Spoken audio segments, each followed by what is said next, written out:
Crime and Punishment by Fyodor Dostoevsky. Part 4. Chapter 1. Can this be still a dream? Raskolnikov thought once more. He looked carefully and suspiciously at the unexpected visitor. Svidrigailov. What nonsense! It can't be!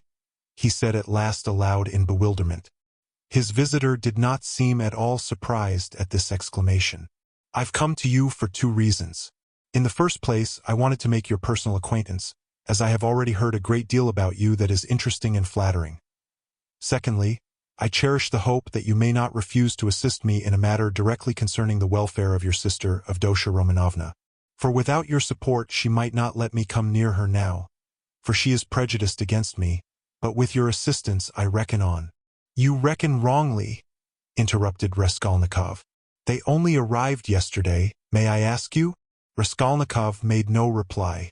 It was yesterday, I know. I only arrived myself the day before. Well, let me tell you this, Rodion Romanovich, I don't consider it necessary to justify myself, but kindly tell me what was there particularly criminal on my part in all this business, speaking without prejudice, with common sense.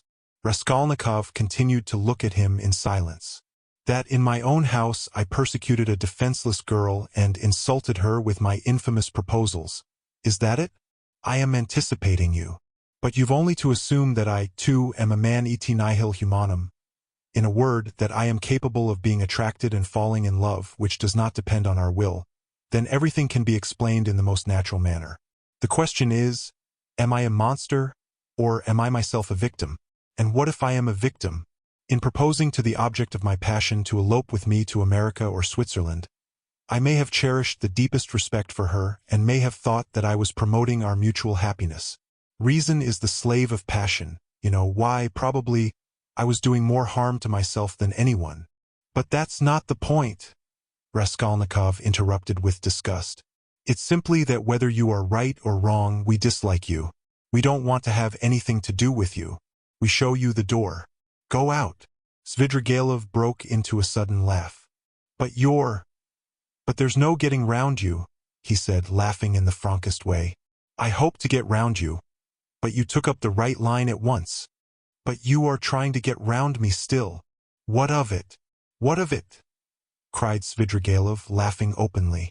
But this is what the French call bonne guerre, and the most innocent form of deception. But still you have interrupted me. One way or another, I repeat again, there would never have been any unpleasantness except for what happened in the garden. Marfa Petrovna. You have got rid of Marfa Petrovna, too, so they say? Raskolnikov interrupted rudely. Oh, you've heard that too, then? You'd be sure to, though.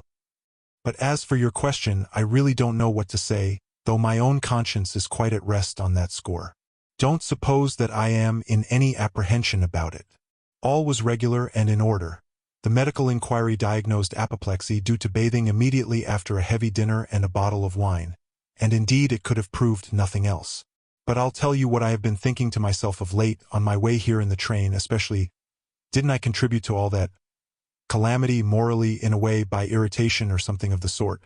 But I came to the conclusion that, too, was quite out of the question. Raskolnikov laughed. I wonder you trouble yourself about it. But what are you laughing at? Only consider, I struck her just twice with a switch. There were no marks even. Don't regard me as a cynic, please. I am perfectly aware how atrocious it was of me and all that. But I know for certain, too, that Marfa Petrovna was very likely pleased at my, so to say, warmth. The story of your sister had been wrung out to the last drop. For the last 3 days Marfa Petrovna had been forced to sit at home.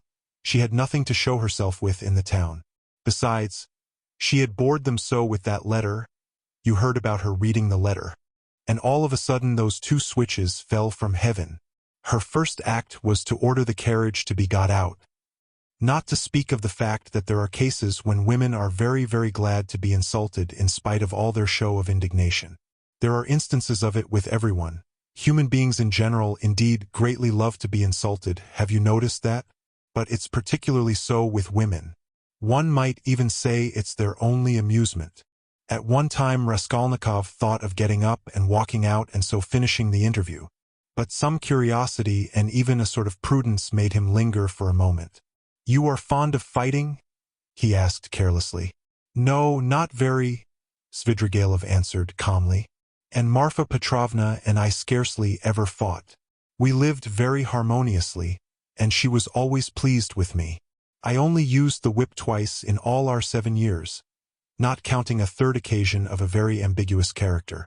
The first time, 2 months after our marriage, immediately after we arrived in the country, and the last time was that of which we are speaking. Did you suppose I was such a monster, such a reactionary, such a slave driver? Ha, ha! By the way, do you remember Rodion Romanovich, how a few years ago, in those days of beneficent publicity, a nobleman, I've forgotten his name, was put to shame everywhere, in all the papers, for having thrashed a German woman in the railway train? You remember? It was in those days, that very year I believe, the disgraceful action of the age took place, the Egyptian nights, that public reading, you remember?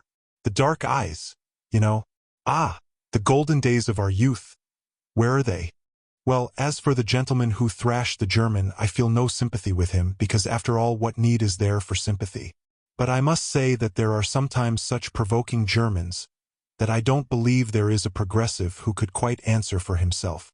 No one looked at the subject from that point of view then, but that's the truly humane point of view, I assure you. After saying this, Svidrigailov broke into a sudden laugh again. Raskolnikov saw clearly that this was a man with a firm purpose in his mind and able to keep it to himself. "I expect you've not talked to anyone for some days?" he asked. "Scarcely anyone.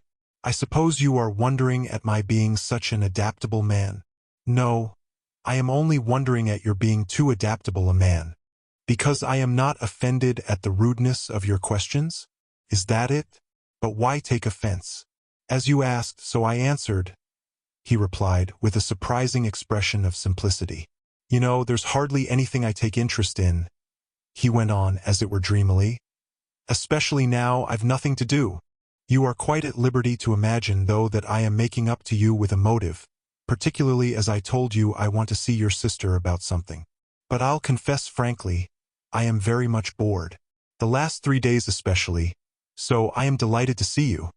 Don't be angry, Rodion Romanovich, but you seem to be somehow awfully strange yourself. Say what you like, there's something wrong with you, and now, too. Not this very minute, but now, generally. Well, I won't, don't scowl. I am not such a bear, as you think." Raskolnikov looked gloomily at him. "You are not a bear, perhaps, at all," he said. "I fancy indeed that you are a man of very good breeding, or at least know how on occasion to behave like one." "I am not particularly interested in anyone's opinion," Svidrigailov answered, dryly and even with a shade of haughtiness. "And therefore why not be vulgar at times when vulgarity is such a convenient cloak for our climate, and especially if one has a natural propensity that way," he added, laughing again. "But I've heard you have many friends here. You are, as they say, not without connections. What can you want with me, then, unless you've some special object?" "That's true that I have friends here," Svidrigailov admitted, not replying to the chief point. "I've met some already. I've been lounging about for the last 3 days, and I've seen them or they've seen me. That's a matter of course. I am well dressed and reckoned not a poor man. The emancipation of the serfs hasn't affected me. My property consists chiefly of forests and water meadows. The revenue has not fallen off. But I am not going to see them. I was sick of them long ago. I've been here 3 days and have called on no one. What a town it is! How has it come into existence among us? Tell me that. A town of officials and students of all sorts. Yes, there's a great deal I didn't notice when I was here 8 years ago, kicking up my heels. My only hope now is in anatomy, by Jove, it is. Anatomy? But as for these clubs, dusauts, parades, or progress, indeed, maybe, well, all that can go on without me," he went on, again without noticing the question. "Besides, who wants to be a card sharper?" "Why, have you been a card sharper then?" "How could I help being? There was a regular set of us, men of the best society. 8 years ago we had a fine time, and all men of breeding, poets, men of property. And indeed, as a rule, in our Russian society, the best manners are found among those who've been thrashed. Have you noticed that? I've deteriorated in the country, but I did get into prison for debt, through a low Greek who came from Nezin. Then Marfa Petrovna turned up. She bargained with him and bought me off for 30,000 silver pieces. I owed 70,000. We were united in lawful wedlock, and she bore me off into the country like a treasure. You know, she was 5 years older than I. She was very fond of me. For 7 years I never left the country. And, take note that all my life she held a document over me, the IOU for 30,000 rubles, so if I were to elect to be restive about anything I should be trapped at once. And she would have done it. Women find nothing incompatible in that. If it hadn't been for that, would you have given her the slip? I don't know what to say. It was scarcely the document restrained me. I didn't want to go anywhere else. Marfa Petrovna herself invited me to go abroad, seeing I was bored, but I've been abroad before and always felt sick there. For no reason, but the sunrise, the Bay of Naples, the sea, you look at them and it makes you sad. What's most revolting is that one is really sad. No, it's better at home. Here at least one blames others for everything and excuses oneself. I should have gone perhaps on an expedition to the North Pole, because je le vin mauvais and hate drinking, and there's nothing left but wine. I have tried it. But, I say, I've been told Berg is going up in a great balloon next Sunday from the Yusupov garden and will take up passengers at a fee. Is it true? Why, would you go up? I? No, oh no, muttered Svidrigailov, really seeming to be deep in thought. What does he mean? Is he in earnest? Raskolnikov wondered. No, the document didn't restrain me. Svidrigailov went on meditatively. It was my own doing, not leaving the country, and nearly a year ago Marfa Petrovna gave me back the document on my name day and made me a present of a considerable sum of money, too. She had a fortune, you know. You see how I trust you, Arkady Ivanovitch. That was actually her expression. You don't believe she used it? But do you know I managed the estate quite decently? They know me in the neighborhood. I ordered books, too. Marfa Petrovna at first approved, but afterwards she was afraid of my overstudying. You seem to be missing Marfa Petrovna very much? Missing her? Perhaps. Really, perhaps I am. And, by the way, do you believe in ghosts? What ghosts? Why, ordinary ghosts. Do you believe in them? Perhaps not, pour vous plaire. I wouldn't say no exactly. Do you see them, then? Svidrigailov looked at him rather oddly. Marfa Petrovna is pleased to visit me, he said, twisting his mouth into a strange smile. How do you mean, she is pleased to visit you? She has been 3 times. I saw her first on the very day of the funeral, an hour after she was buried. It was the day before I left to come here. The second time was the day before yesterday at daybreak on the journey at the station of Malayavishra, and the third time was 2 hours ago in the room where I am staying. I was alone. Were you awake? Quite awake. I was wide awake every time. She comes, speaks to me for a minute and goes out at the door, always at the door. I can almost hear her. What made me think that something of the sort must be happening to you? Raskolnikov said suddenly. At the same moment he was surprised at having said it. He was much excited. What? Did you think so? Svidrigailov asked in astonishment. Did you really? Didn't I say that there was something in common between us? You never said so, Raskolnikov cried sharply and with heat. Didn't I? No. I thought I did. When I came in and saw you lying with your eyes shut, pretending, I said to myself at once, here's the man. What do you mean by the man? What are you talking about? Cried Raskolnikov. What do I mean? I really don't know.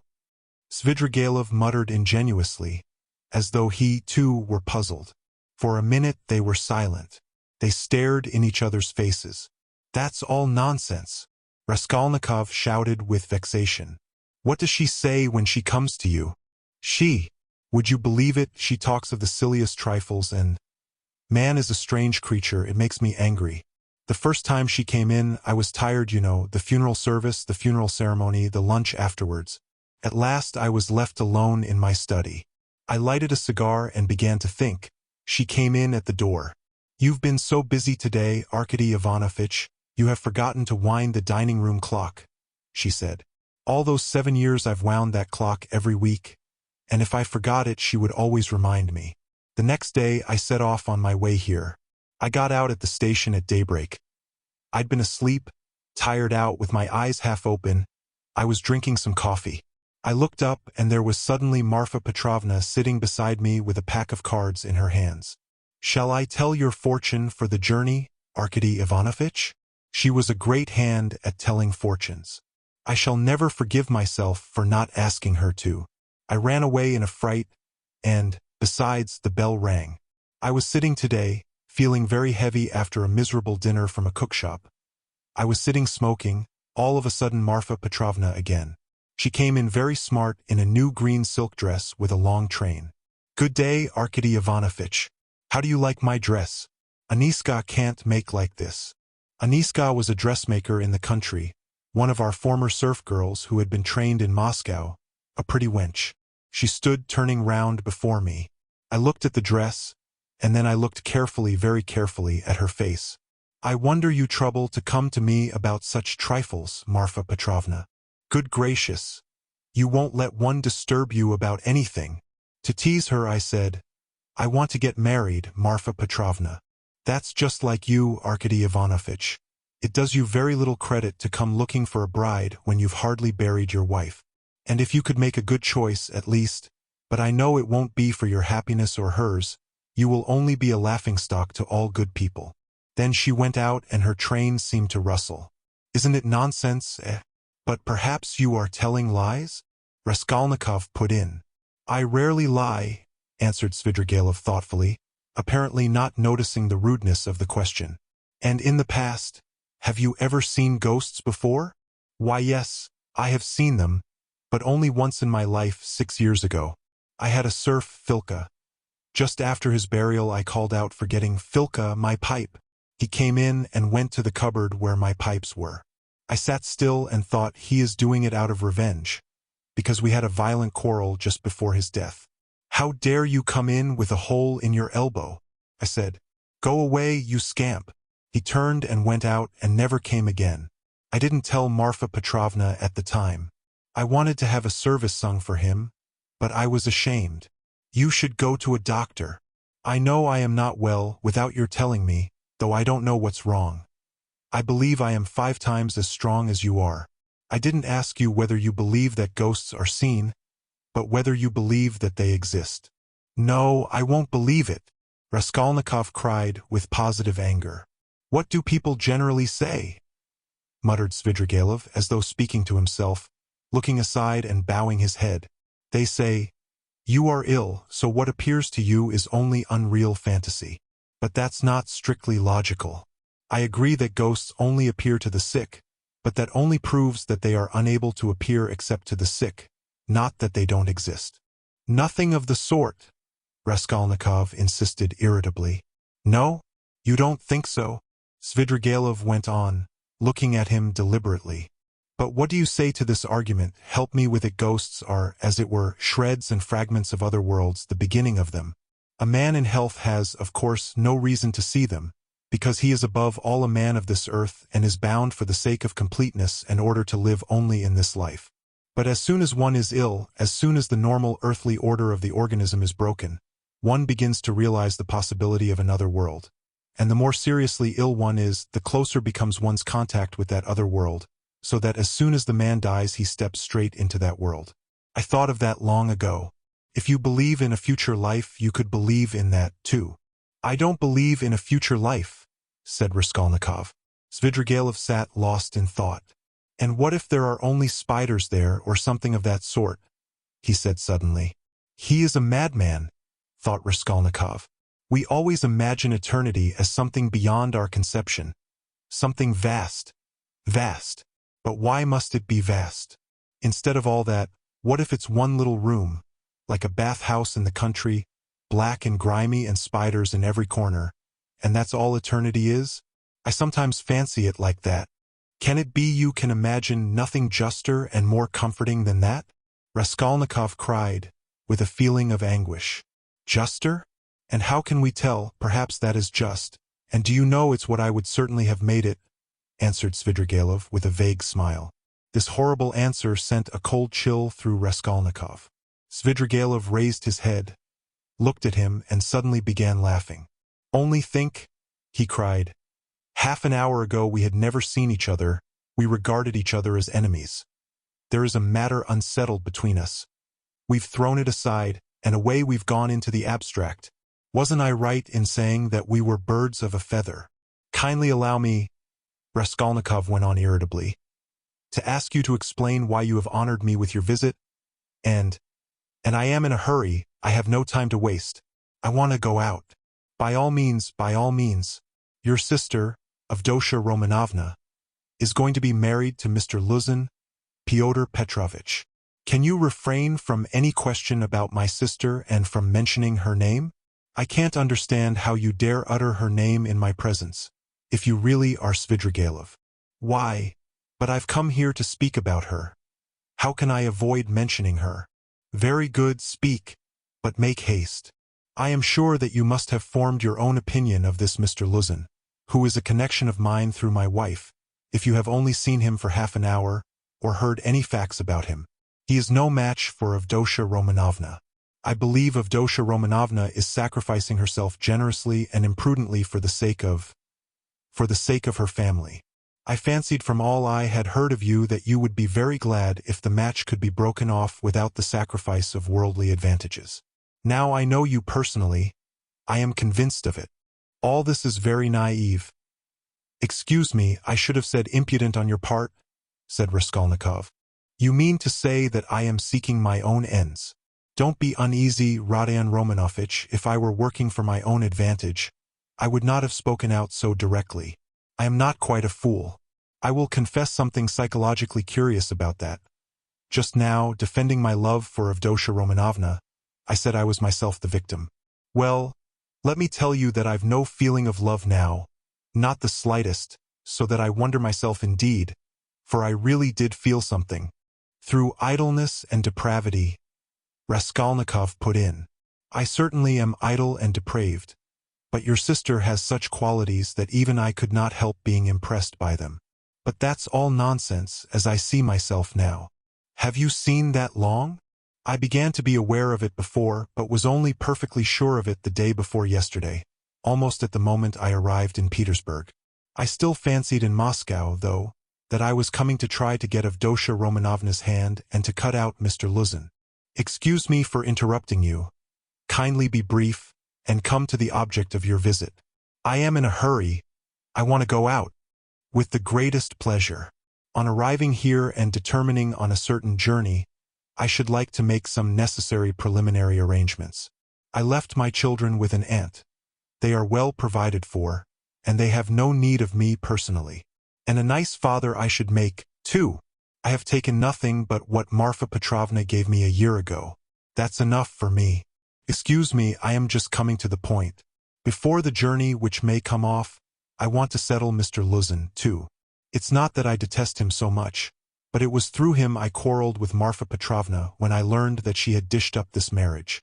I want now to see Avdotya Romanovna through your mediation, and if you like in your presence, to explain to her that in the first place she will never gain anything but harm from Mr. Luzin. Then, begging her pardon for all past unpleasantness, to make her a present of 10,000 rubles and so assist the rupture with Mr. Luzin, a rupture to which I believe she is herself not disinclined, if she could see the way to it. You are certainly mad, cried Raskolnikov, not so much angered as astonished. How dare you talk like that? I knew you would scream at me, but in the first place, though I am not rich, this 10,000 rubles is perfectly free. I have absolutely no need for it. If Avdotya Romanovna does not accept it, I shall waste it in some more foolish way. That's the first thing. Secondly, my conscience is perfectly easy. I make the offer with no ulterior motive. You may not believe it, but in the end Avdotya Romanovna and you will know. The point is that I did actually cause your sister, whom I greatly respect, some trouble and unpleasantness, and so, sincerely regretting it, I want not to compensate, not to repay her for the unpleasantness, but simply to do something to her advantage, to show that I am not, after all, privileged to do nothing but harm. If there were a millionth fraction of self-interest in my offer, I should not have made it so openly, and I should not have offered her 10,000 only, when 5 weeks ago I offered her more. Besides, I may, perhaps, very soon marry a young lady, and that alone ought to prevent suspicion of any design on Avdotya Romanovna. In conclusion, Let me say that in marrying Mr. Luzin, she is taking money just the same, only from another man. Don't be angry, Rodion Romanovich. Think it over coolly and quietly. Svidrigailov himself was exceedingly cool and quiet as he was saying this. I beg you to say no more, said Raskolnikov. In any case, this is unpardonable impertinence. Not in the least. Then a man may do nothing but harm to his neighbor in this world, and is prevented from doing the tiniest bit of good by trivial conventional formalities. That's absurd. If I died, for instance, and left that sum to your sister in my will, surely she wouldn't refuse it. Very likely she would. Oh no, indeed. However, if you refuse it, so be it, though 10,000 rubles is a capital thing to have on occasion. In any case, I beg you to repeat what I have said to Avdotya Romanovna. No, I won't. In that case, Rodion Romanovich, I shall be obliged to try and see her myself and worry her by doing so. And if I do tell her, will you not try to see her? I don't know really what to say.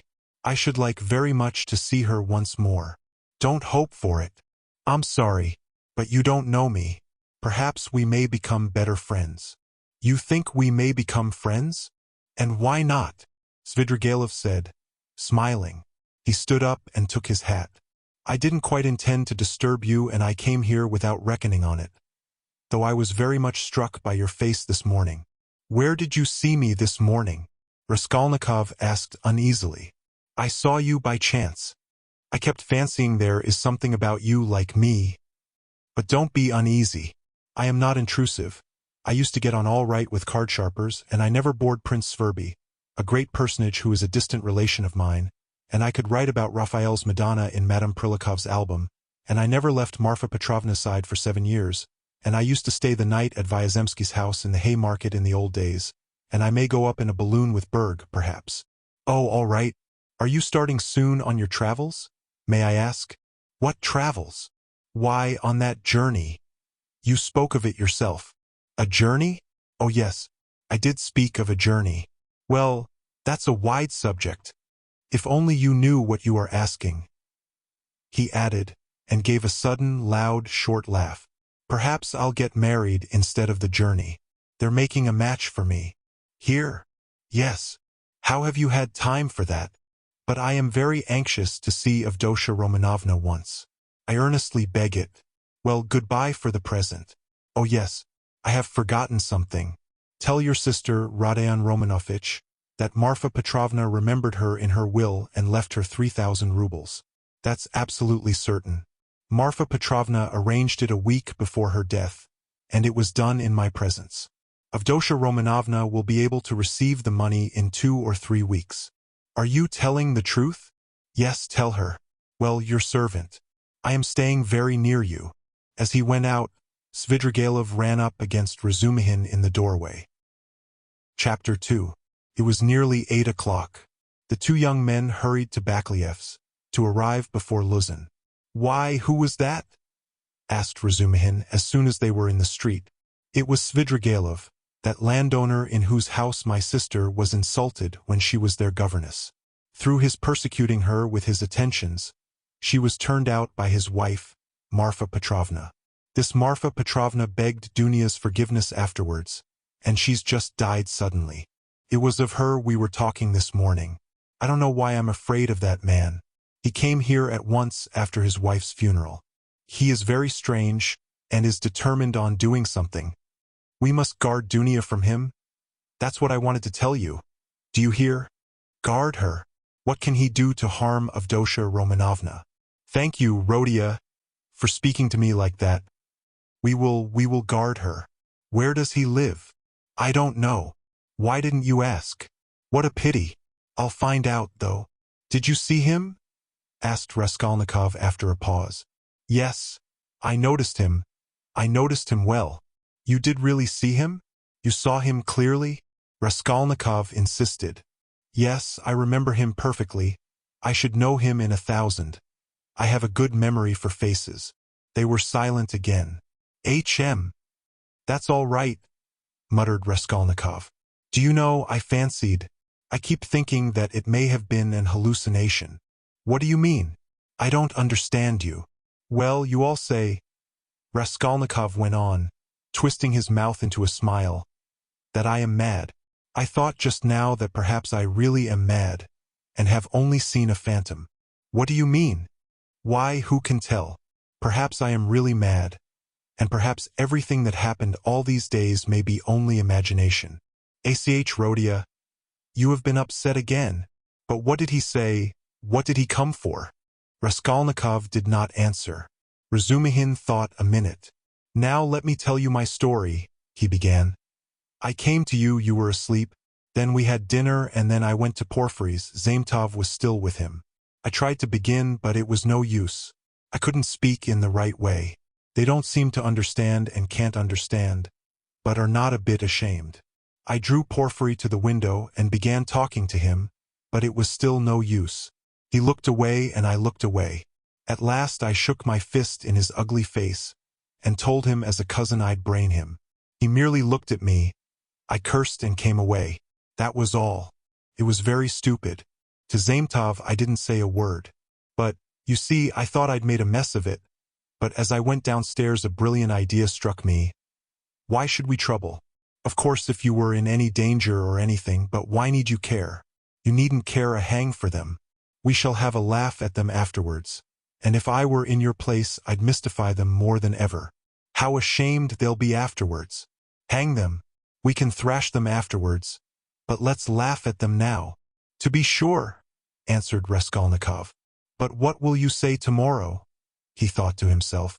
Strange to say, till that moment it had never occurred to him to wonder what Razumihin would think when he knew. As he thought it, Raskolnikov looked at him. Razumihin's account of his visit to Porfiry had very little interest for him. So much had come and gone since then. In the corridor they came upon Luzin. He had arrived punctually at 8, and was looking for the number, so that all three went in together without greeting or looking at one another. The young men walked in first, while Fyodor Petrovich, for good manners, lingered a little in the passage, taking off his coat. Pulcheria Alexandrovna came forward at once to greet him in the doorway. Dunya was welcoming her brother. Fyodor Petrovich walked in and quite amiably, though with redoubled dignity, bowed to the ladies. He looked, however, as though he were a little put out and could not yet recover himself. Pulcheria Alexandrovna, who seemed also a little embarrassed, hastened to make them all sit down at the round table where a samovar was boiling. Dunya and Luzin were facing one another on opposite sides of the table.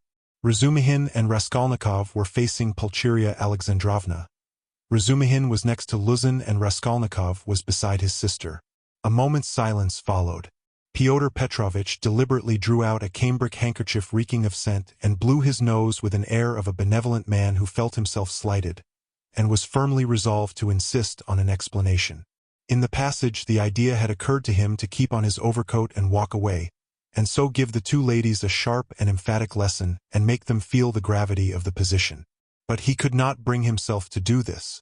Besides, he could not endure uncertainty, and he wanted an explanation.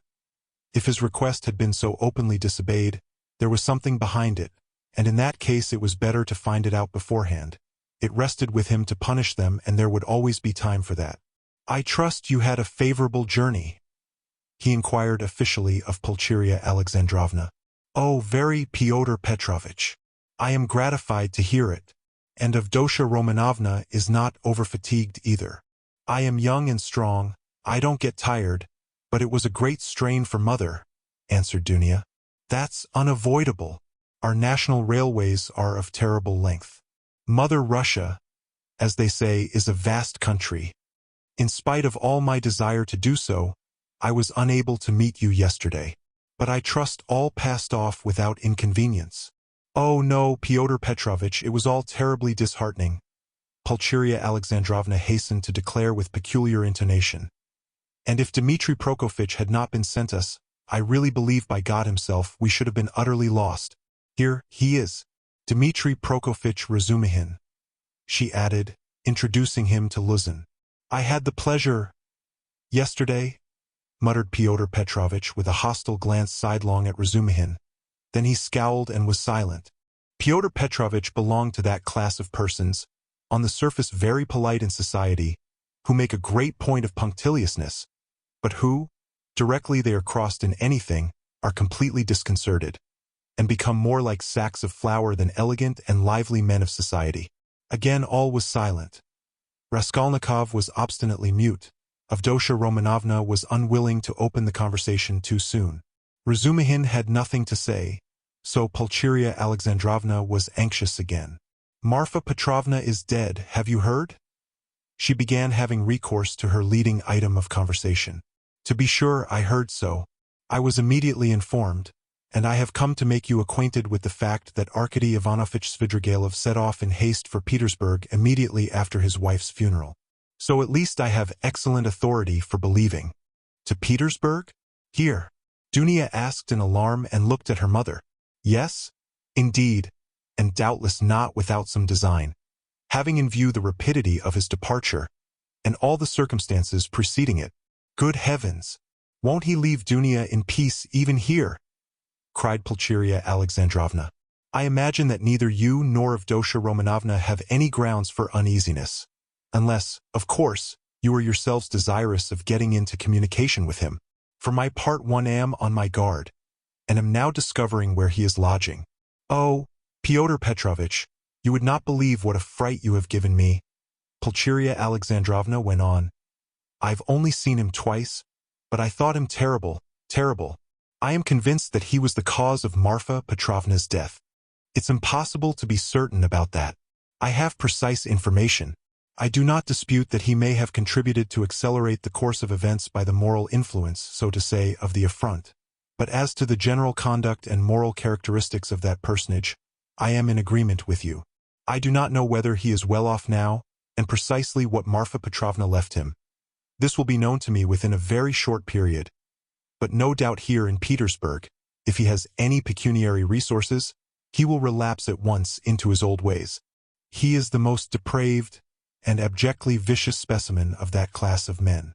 I have considerable reason to believe that Marfa Petrovna, who was so unfortunate as to fall in love with him and to pay his debts 8 years ago, was of service to him also in another way, solely by her exertions and sacrifices.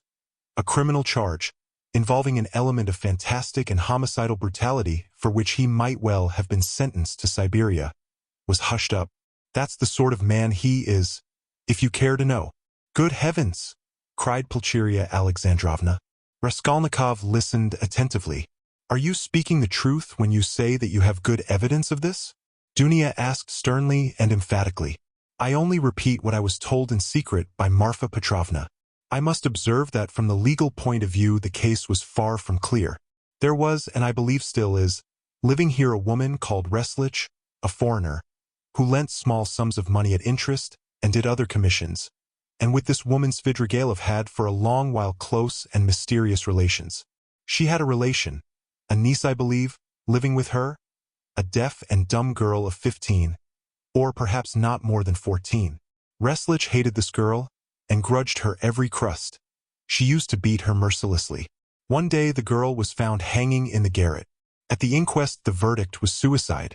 After the usual proceedings the matter ended, but, later on, information was given that the child had been cruelly outraged by Svidrigailov. It is true, this was not clearly established. The information was given by another German woman of loose character whose word could not be trusted. No statement was actually made to the police, thanks to Marfa Petrovna's money and exertions. It did not get beyond gossip. And yet the story is a very significant one. You heard, no doubt, of Avdotya Romanovna, when you were with them, the story of the servant Philip who died of ill treatment he received 6 years ago, before the abolition of serfdom.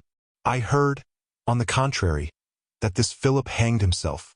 Quite so, but what drove him, or rather perhaps disposed him, to suicide was the systematic persecution and severity of Mr. Svidrigailov. I don't know that, answered Dunya, dryly. I only heard a queer story that Philip was a sort of hypochondriac, a sort of domestic philosopher. The servants used to say, he read himself silly, and that he hanged himself partly on account of Mr. Svidrigailov's mockery of him and not his blows. When I was there he behaved well to the servants, and they were actually fond of him, though they certainly did blame him for Philip's death.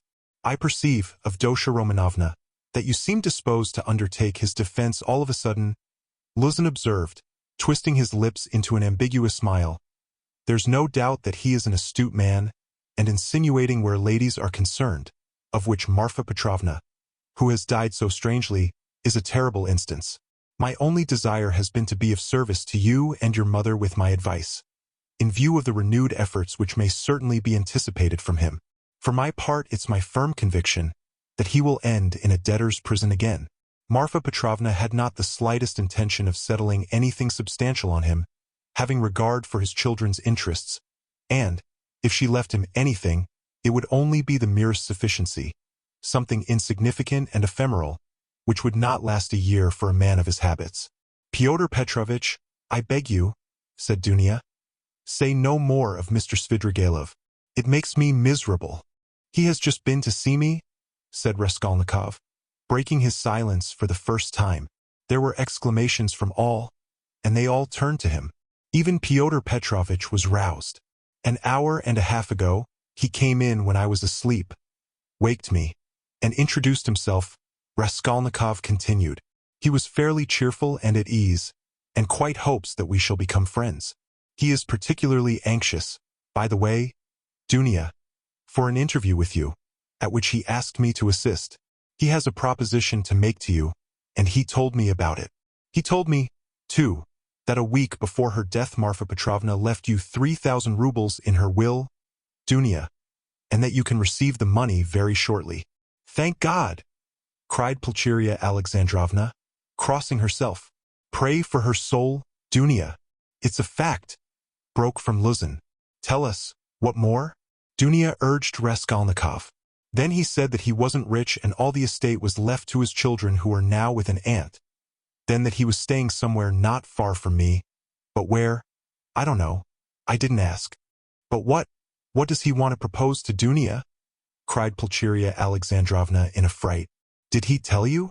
Yes. What was it? I'll tell you afterwards. Raskolnikov ceased speaking and turned his attention to his tea. Fyodor Petrovich looked at his watch. I am compelled to keep a business engagement, and so I shall not be in your way, he added with an air of some pique, and he began getting up. Don't go, Fyodor Petrovich, said Dunya. You intended to spend the evening. Besides, you wrote yourself that you wanted to have an explanation with mother. Precisely so, Avdotya Romanovna, Fyodor Petrovich answered impressively, sitting down again, but still holding his hat. I certainly desired an explanation with you and your honored mother upon a very important point indeed. But as your brother cannot speak openly in my presence of some proposals of Mr. Svidrigailov, I, too, do not desire and am not able to speak openly, in the presence of others, of certain matters of the greatest gravity. Moreover, my most weighty and urgent request has been disregarded. Assuming an aggrieved air, Luzin relapsed into dignified silence. Your request that my brother should not be present at our meeting was disregarded solely at my insistence, said Dunya. You wrote that you had been insulted by my brother. I think that this must be explained at once, and you must be reconciled. And if Rodion really has insulted you, then he should and will apologize. Fyodor Petrovich took a stronger line. There are insults, Avdotya Romanovna, which no goodwill can make us forget. There is a line in everything which it is dangerous to overstep, and when it has been overstepped, there is no return. That wasn't what I was speaking of exactly, Fyodor Petrovich, Dunya interrupted with some impatience. Please understand that our whole future depends now on whether all this is explained and set right as soon as possible. I tell you frankly at the start that I cannot look at it in any other light, and if you have the least regard for me, all this business must be ended today, however hard that may be. I repeat that if my brother is to blame, he will ask your forgiveness. I am surprised at your putting the question like that, said Luzin, getting more and more irritated. Esteeming, and so to say, adoring you, I may at the same time, very well indeed, be able to dislike some member of your family. Though I lay claim to the happiness of your hand, I cannot accept duties incompatible with. Ah, don't be so ready to take offense, Fyodor Petrovich, Dunya interrupted with feeling, and be the sensible and generous man I have always considered, and wish to consider, you to be. I've given you a great promise. I am your betrothed. Trust me in this matter and, believe me, I shall be capable of judging impartially. My assuming the part of judge is as much a surprise for my brother as for you. When I insisted on his coming to our interview today after your letter, I told him nothing of what I meant to do. Understand that, if you are not reconciled, I must choose between you. It must be either you or he. That is how the question rests on your side and on his. I don't want to be mistaken in my choice, and I must not be. For your sake, I must break off with my brother. For my brother's sake, I must break off with you. I can find out for certain now whether he is a brother to me, and I want to know it. And of you, whether I am dear to you, whether you esteem me, whether you are the husband for me. Avdotia Romanovna, Luzin declared huffily, your words are of too much consequence to me. I will say more. They are offensive in view of the position I have the honor to occupy in relation to you. To say nothing of your strange and offensive setting me on a level with an impertinent boy, you admit the possibility of breaking your promise to me. You say you or he, showing thereby of how little consequence I am in your eyes. I cannot let this pass considering the relationship and the obligations existing between us. What? Cried Dunia, flushing. I set your interest beside all that has hitherto been most precious in my life, what has made up the whole of my life, and here you are offended at my making too little account of you. Raskolnikov smiled sarcastically, Razumihin fidgeted, but Fyodor Petrovich did not accept the reproof. On the contrary, at every word he became more persistent and irritable, as though he relished it. Love for the future partner of your life, for your husband, ought to outweigh your love for your brother, he pronounced sententiously, and in any case I cannot be put on the same level, although I said so emphatically that I would not speak openly in your brother's presence. Nevertheless, I intend now to ask your honored mother for a necessary explanation on a point of great importance closely affecting my dignity. Your son, he turned to Pulcheria Alexandrovna, yesterday in the presence of Mr. Razudkin, or, I think that's it? Excuse me, I have forgotten your surname. He bowed politely to Razumihin. Insulted me by misrepresenting the idea I expressed to you in a private conversation, drinking coffee. That is, that marriage with a poor girl who has had experience of trouble is more advantageous from the conjugal point of view than with one who has lived in luxury, since it is more profitable for the moral character. Your son intentionally exaggerated the significance of my words and made them ridiculous, accusing me of malicious intentions, and, as far as I could see, relied upon your correspondence with him. I shall consider myself happy, Pulcheria Alexandrovna, if it is possible for you to convince me of an opposite conclusion, and thereby considerately reassure me. Kindly let me know in what terms precisely you repeated my words in your letter to Rodion Romanovich. I don't remember, faltered Pulcheria Alexandrovna. I repeated them as I understood them. I don't know how Rodia repeated them to you. Perhaps he exaggerated. He could not have exaggerated them, except at your instigation. Fyodor Petrovich, Pulcheria Alexandrovna declared with dignity. The proof that Dunia and I did not take your words in a very bad sense is the fact that we are here. Good, mother, said Dunia approvingly. Then this is my fault again, said Luzin, aggrieved. Well, Fyodor Petrovich, you keep blaming Rodion, but you yourself have just written what was false about him, Pulcheria Alexandrovna added, gaining courage. I don't remember writing anything false. You wrote, Raskolnikov said sharply, not turning to Luzin, that I gave money yesterday not to the widow of the man who was killed, as was the fact, but to his daughter, whom I had never seen till yesterday. You wrote this to make dissension between me and my family, and for that object added coarse expressions about the conduct of a girl whom you don't know. All that is mean slander. Excuse me, sir, said Luzin, quivering with fury. I enlarged upon your qualities and conduct in my letter solely in response to your sister's and mother's inquiries, how I found you, and what impression you made on me. As for what you've alluded to in my letter, be so good as to point out one word of falsehood. Show, that is, that you didn't throw away your money, and that there are not worthless persons in that family, however unfortunate. To my thinking you, with all your virtues, are not worth the little finger of that unfortunate girl at whom you throw stones. Would you go so far, then, as to let her associate with your mother and sister? I have done so already, if you care to know. I made her sit down today with Mother and Dunia." "Rodia!" cried Pulcheria Alexandrovna. Dunia crimsoned. Razumihin knitted his brows. Luzin smiled with lofty sarcasm.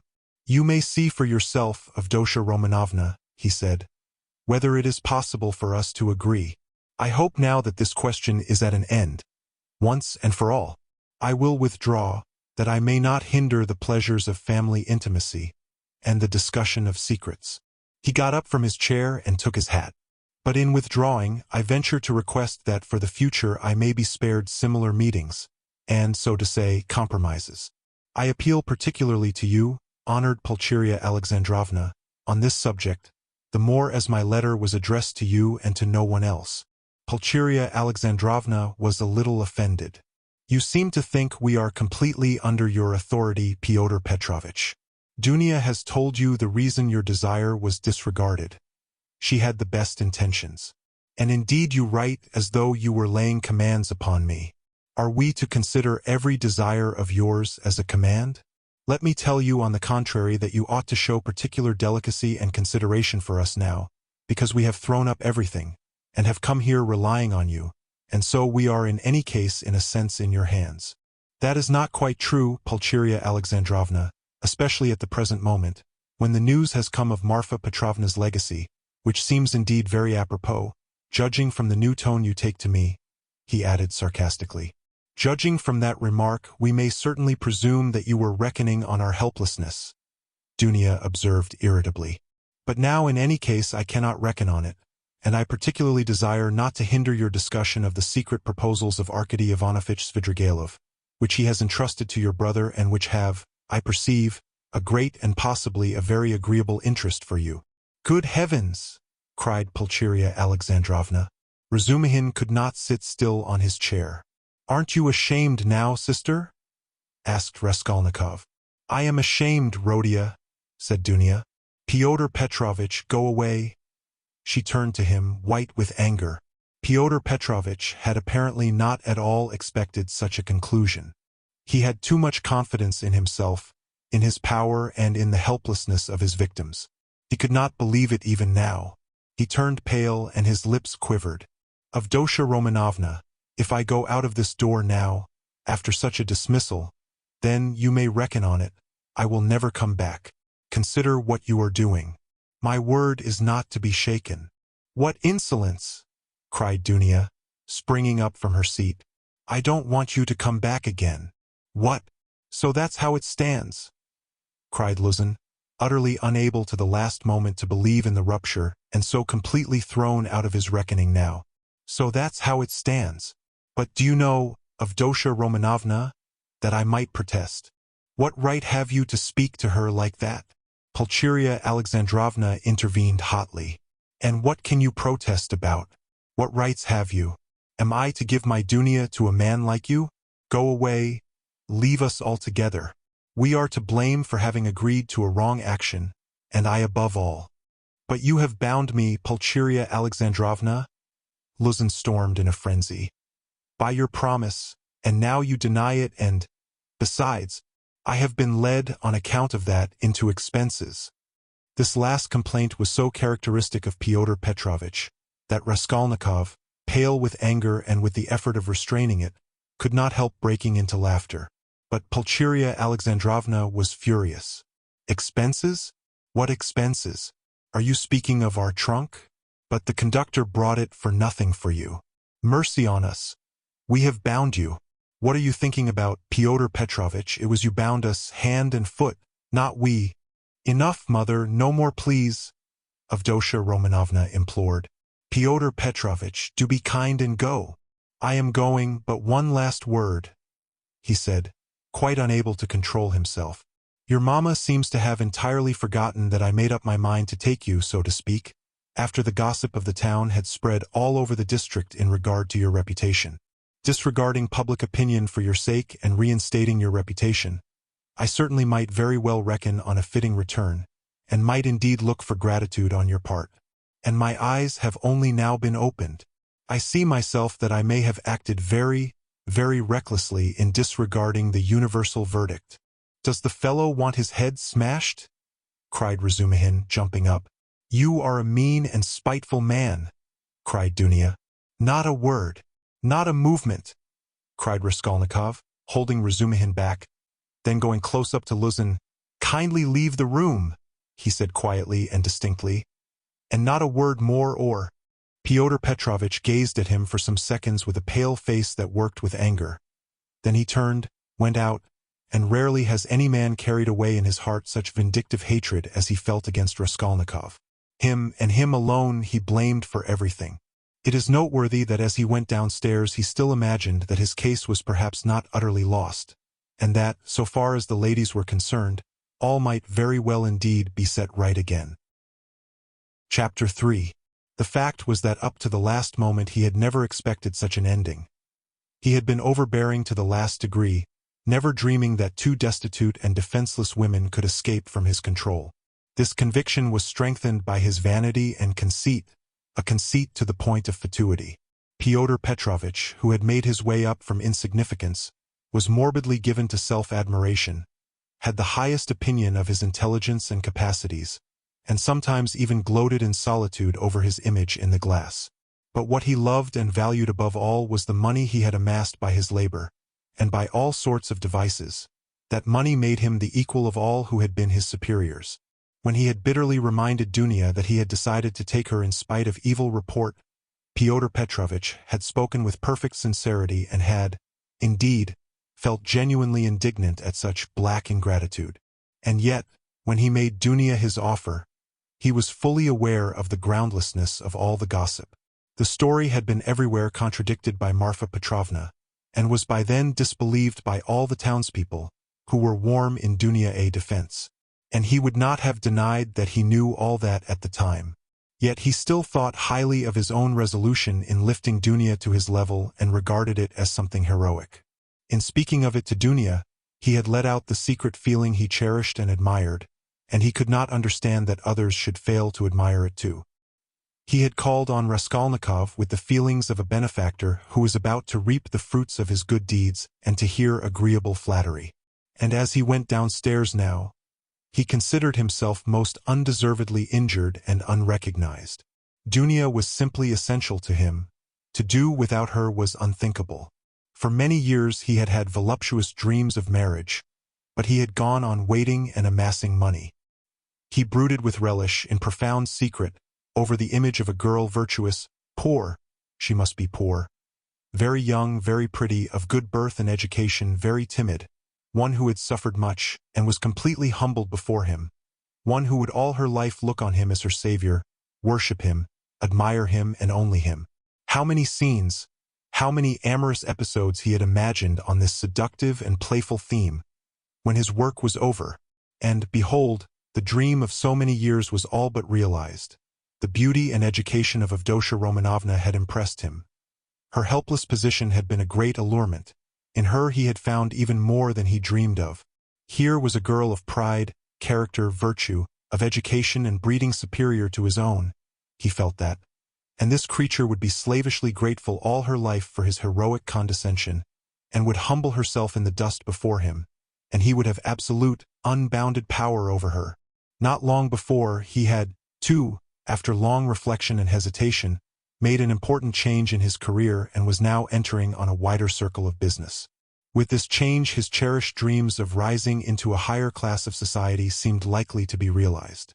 He was, in fact, determined to try his fortune in Petersburg. He knew that women could do a very great deal. The fascination of a charming, virtuous, highly educated woman might make his way easier, might do wonders in attracting people to him, throwing an aureole round him, and now everything was in ruins. This sudden horrible rupture affected him like a clap of thunder. It was like a hideous joke, an absurdity. He had only been a tiny bit masterful, had not even time to speak out, had simply made a joke, been carried away, and it had ended so seriously. And, of course, too, he did love Dunya in his own way. He already possessed her in his dreams, and all at once. No, the next day, the very next day, it must all be set right, smoothed over, settled. Above all he must crush that conceited milksop who was the cause of it all. With a sick feeling he could not help recalling Razumihin too, but, He soon reassured himself on that score, as though a fellow like that could be put on a level with him. The man he really dreaded in earnest was Svidrigailov. He had, in short, a great deal to attend to. "No, I am more to blame than anyone," said Dunia, kissing and embracing her mother.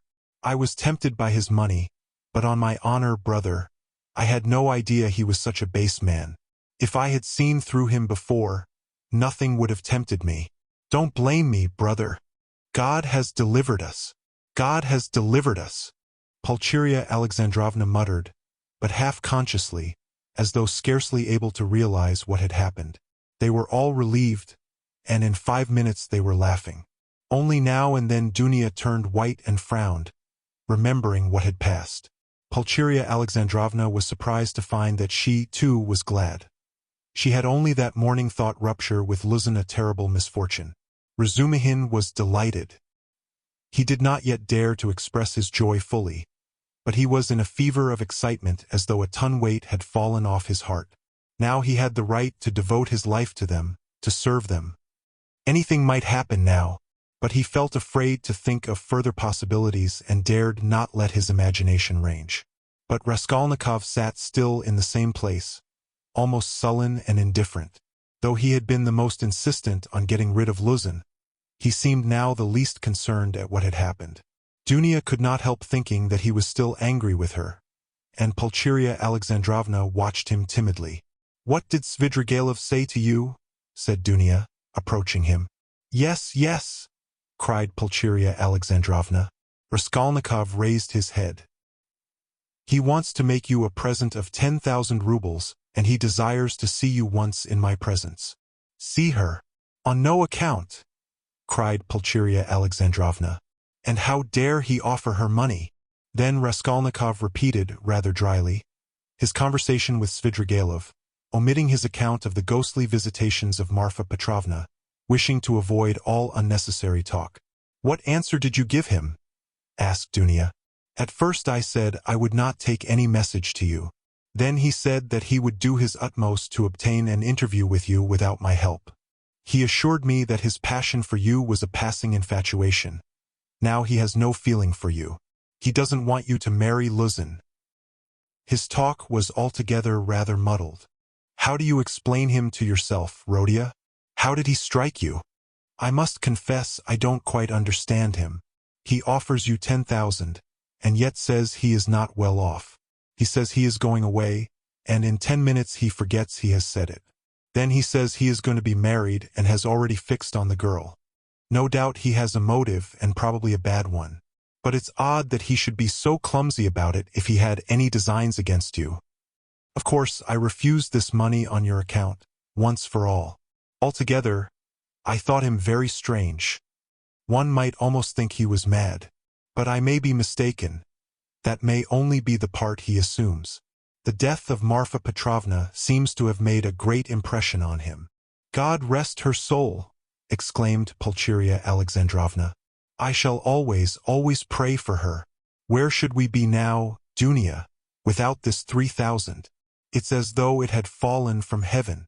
Why, Rodia, this morning we had only 3 rubles in our pocket, and Dunia and I were just planning to pawn her watch, so as to avoid borrowing from that man until he offered help." Dunia seemed strangely impressed by Svidrigailov's offer. She still stood meditating. "He has got some terrible plan," she said in a half-whisper to herself, almost shuddering. Raskolnikov noticed this disproportionate terror. "I fancy I shall have to see him more than once again," he said to Dunia. "We will watch him. I will track him out," cried Razumihin vigorously. "I won't lose sight of him. Rodia has given me leave. He said to me himself just now, 'Take care of my sister.' Will you give me leave, too, Avdotya Romanovna?" Dunia smiled and held out her hand, but the look of anxiety did not leave her face. Pulcheria Alexandrovna gazed at her timidly, but the 3,000 rubles had obviously a soothing effect on her. A quarter of an hour later, they were all engaged in a lively conversation. Even Raskolnikov listened attentively for some time, though he did not talk. Razumihin was the speaker. "And why should you go away?" he flowed on ecstatically.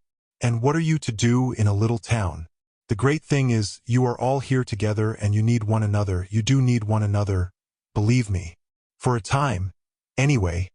Take me into partnership, and I assure you will plan a capital enterprise. Listen, I'll explain it all in detail to you, the whole project. It all flashed into my head this morning, before anything had happened. I tell you what, I have an uncle, I must introduce him to you, a most accommodating and respectable old man. This uncle has got a capital of 1,000 rubles, and he lives on his pension and has no need of that money. For the last 2 years he has been bothering me to borrow it from him and pay him 6% interest. I know what that means. He simply wants to help me. Last year I had no need of it, but this year I resolved to borrow it as soon as he arrived. Then you lend me another 1,000 of your 3 and we have enough for a start, so we'll go into partnership, and what are we going to do? Then Razumihin began to unfold his project, and he explained at length that almost all our publishers and booksellers know nothing at all of what they are selling, and for that reason they are usually bad publishers, and that any decent publications pay as a rule and give a profit, sometimes a considerable one. Razumihin had, indeed, been dreaming of setting up as a publisher. For the last 2 years he had been working in publishers' offices, and knew 3 European languages well, though he had told Raskolnikov 6 days before that he was Schwach in German with an object of persuading him to take half his translation and half the payment for it. He had told a lie then, and Raskolnikov knew he was lying. Why should we let our chance slip when we have one of the chief means of success? Money of our own, cried Razumihin warmly. Of course there will be a lot of work, but we will work, you, Avdotya Romanovna, I, Rodion. You get a splendid profit on some books nowadays. And the great point of the business is that we shall know just what wants translating, and we shall be translating, publishing, learning all at once. I can be of use because I have experience. For nearly 2 years I've been scuttling about among the publishers, and now I know every detail of their business. You need not be a saint to make pots.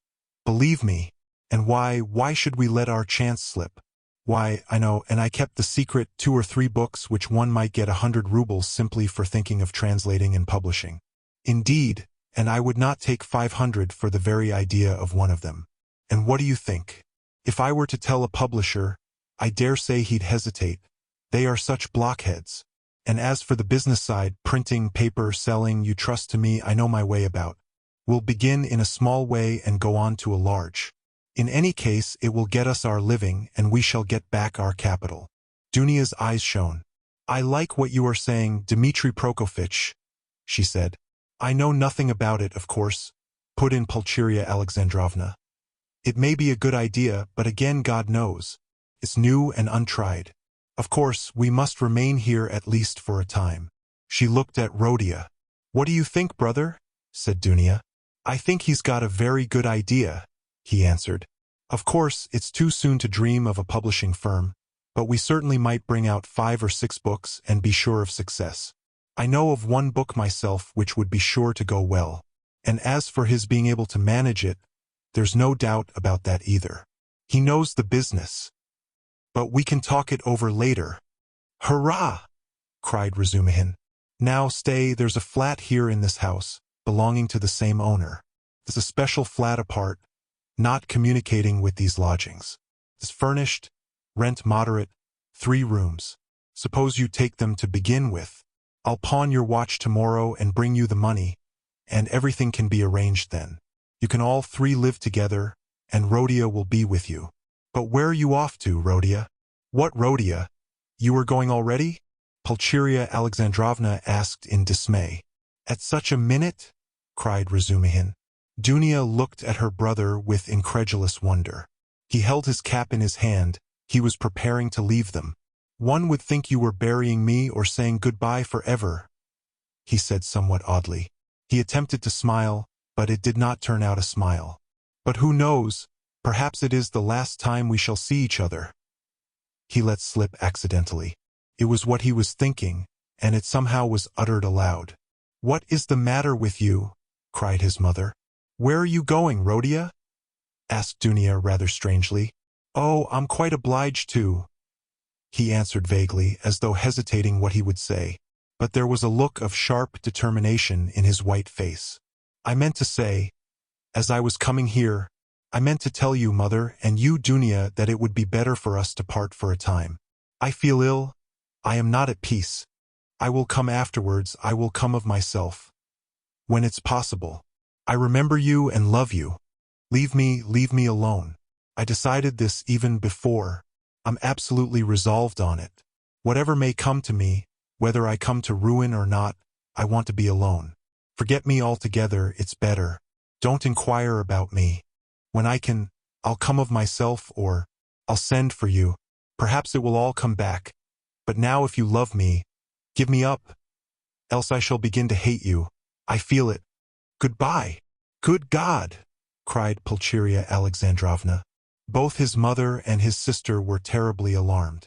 Razumihin was also. Rodia, be reconciled with us. Let us be as before, cried his poor mother.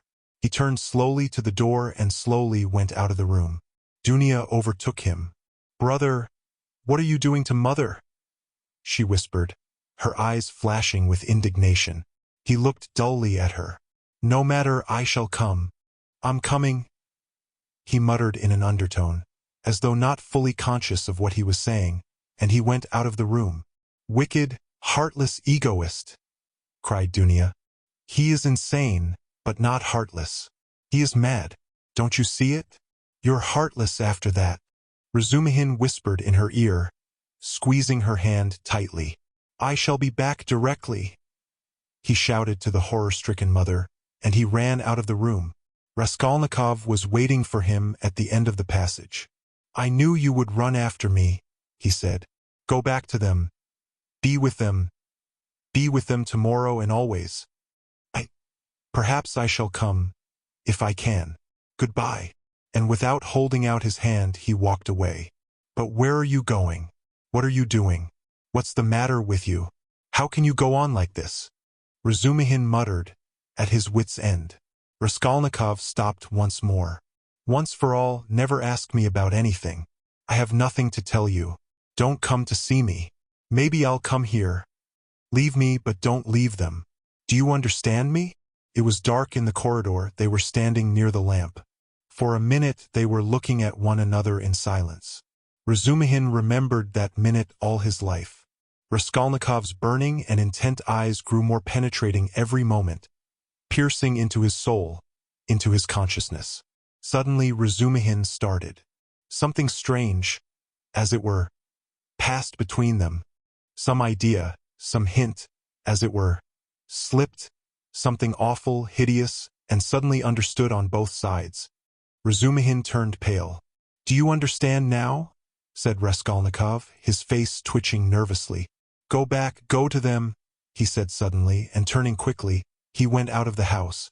I will not attempt to describe how Razumihin went back to the ladies, how he soothed them, how he protested that Rodia needed rest in his illness, protested that Rodia was sure to come, that he would come every day, that he was very, very much upset, that he must not be irritated, that he, Razumihin, would watch over him, would get him a doctor, the best doctor, a consultation. In fact, from that evening Razumihin took his place with them as a son and a brother. Chapter 4. Raskolnikov went straight to the house on the canal bank where Sonia lived. It was an old green house of 3 stories. He found the porter and obtained from him vague directions as to the whereabouts of Kapernaumov, the tailor. Having found in the corner of the courtyard the entrance to the dark and narrow staircase, he mounted to the 2nd floor and came out into a gallery that ran round the whole 2nd story over the yard. While he was wandering in the darkness, uncertain where to turn for Kapernaumov's door, a door opened 3 paces from him. He mechanically took hold of it. Who is there? A woman's voice asked uneasily. It's I. Come to see you, answered Raskolnikov, and he walked into the tiny entry. On a broken chair stood a candle in a battered copper candlestick. It's you. Good heavens! Cried Sonia weakly, and she stood rooted to the spot. Which is your room? This way? And Raskolnikov, trying not to look at her, hastened in. A minute later Sonia, too, came in with the candle, set down the candlestick and, completely disconcerted, stood before him inexpressibly agitated and apparently frightened by his unexpected visit. The color rushed suddenly to her pale face and tears came into her eyes. She felt sick and ashamed and happy, too. Raskolnikov turned away quickly and sat on a chair by the table. He scanned the room in a rapid glance. It was a large but exceedingly low-pitched room, the only one let by the Kapernamovs, to whose rooms a closed door led in the wall on the left. In the opposite side on the right-hand wall was another door, always kept locked, that led to the next flat which formed a separate lodging. Sonia's room looked like a barn. It was a very irregular quadrangle, and this gave it a grotesque appearance. A wall with 3 windows looking out onto the canal ran aslant so that one corner formed a very acute angle, and it was difficult to see in it without very strong light. The other corner was disproportionately obtuse. There was scarcely any furniture in the big room. In the corner on the right was a bedstead. Beside it, nearest the door, a chair. A plain, deal table covered by a blue cloth stood against the same wall, close to the door into the other flat. 2 rush-bottom chairs stood by the table. On the opposite wall near the acute angle stood a small plain wooden chest of drawers looking, as it were, lost in a desert. That was all there was in the room. The yellow, scratched and shabby wallpaper was black in the corners. It must have been damp and full of fumes in the winter. There was every sign of poverty. Even the bedstead had no curtain. Sonia looked in silence at her visitor, who was so attentively and unceremoniously scrutinizing her room, and even began at last to tremble with terror, as though she was standing before her judge and the arbiter of her destinies. "I am late. It's 11, isn't it?" he asked, still not lifting his eyes. "Yes," muttered Sonia. "Oh yes, it is," she added hastily, as though in that lay her means of escape. "My landlady's clock has just struck. I heard it myself. I've come to you for the last time," Raskolnikov went on gloomily, although this was the first time. "I may perhaps not see you again. Are you going away?" "I don't know. Tomorrow." "Then you are not coming to Katerina Ivanovna tomorrow?" Sonia's voice shook. "I don't know. I shall know tomorrow morning. Never mind that. I've come to say one word."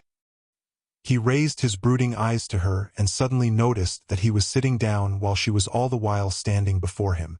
"Why are you standing? Sit down," he said in a changed voice, gentle and friendly. She sat down. He looked kindly and almost compassionately at her. "How thin you are! What a hand! Quite transparent, like a dead hand." He took her hand. Sonia smiled faintly.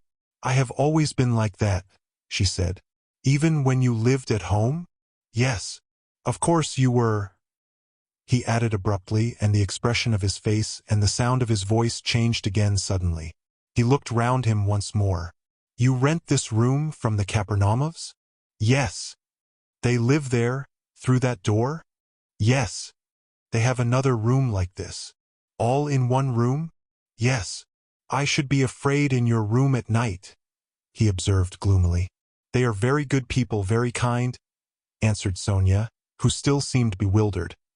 "And all the furniture, everything is theirs. And they are very kind, and the children, too, often come to see me. They all stammer, don't they?" "Yes. He stammers and he's lame. And his wife, too. It's not exactly that she stammers, but she can't speak plainly. She is a very kind woman. And he used to be a house serf. And there are 7 children, and it's only the eldest one that stammers and the others are simply ill, but they don't stammer." "But where did you hear about them?" she added with some surprise. "Your father told me then. He told me all about you, and how you went out at 6 o'clock and came back at 9, and how Katerina Ivanovna knelt down by your bed." Sonia was confused. "I fancied I saw him today," she whispered hesitatingly. "Whom?" "Father. I was walking in the street, out there at the corner, about 10 o'clock, and he seemed to be walking in front. It looked just like him. I wanted to go to Katerina Ivanovna." "You were walking in the streets?" "Yes," Sonia whispered abruptly, again overcome with confusion and looking down. "Katerina Ivanovna used to beat you, I dare say?" "Oh no, what are you saying?" "No." Sonia looked at him almost with dismay. "You love her, then?" "Love her? Of course, said Sonia with plaintive emphasis, and she clasped her hands in distress. Ah, you don't. If you only knew. You see, she is quite like a child. Her mind is quite unhinged, you see, from sorrow. And how clever she used to be. How generous. How kind. Ah, you don't understand, you don't understand. Sonia said this as though in despair, wringing her hands in excitement and distress. Her pale cheeks flushed. There was a look of anguish in her eyes. It was clear that she was stirred to the very depths, that she was longing to speak, to champion, to express something. A sort of insatiable compassion, if one may so express it, was reflected in every feature of her face. Beat me! How can you? Good heavens! Beat me! And if she did beat me, what then? What of it? You know nothing, nothing about it. She is so unhappy. Ah, how unhappy! And ill. She is seeking righteousness. She is pure. She has such faith that there must be righteousness everywhere, and she expects it. And if you were to torture her, she wouldn't do wrong. She doesn't see that it's impossible for people to be righteous, and she is angry at it. Like a child, like a child. She is good. And what will happen to you? Sonia looked at him inquiringly. They are left on your hands, you see. They were all on your hands before, though. And your father came to you to beg for drink. Well, how will it be now? I don't know, Sonia articulated mournfully. Will they stay there? I don't know. They are in debt for the lodging, but the landlady, I hear, said today that she wanted to get rid of them, and Katerina Ivanovna says that she won't stay another minute. How is it she is so bold? She relies upon you? Oh no, don't talk like that. We are one, we live like one. Sonia was agitated again and even angry, as though a canary or some other little bird were to be angry. And what could she do? What could she do? She persisted, getting hot and excited. And how she cried today. Her mind is unhinged. Haven't you noticed it? At 1 minute she is worrying like a child that everything should be right tomorrow, the lunch and all that. Then she is wringing her hands, spitting blood, weeping, and all at once she will begin knocking her head against the wall, in despair. Then she will be comforted again. She builds all her hopes on you. She says that you will help her now and that she will borrow a little money somewhere and go to her native town with me and set up a boarding school for the daughters of gentlemen and take me to superintend it, and we will begin a new splendid life. And she kisses and hugs me, comforts me, and you know she has such faith in her fancies.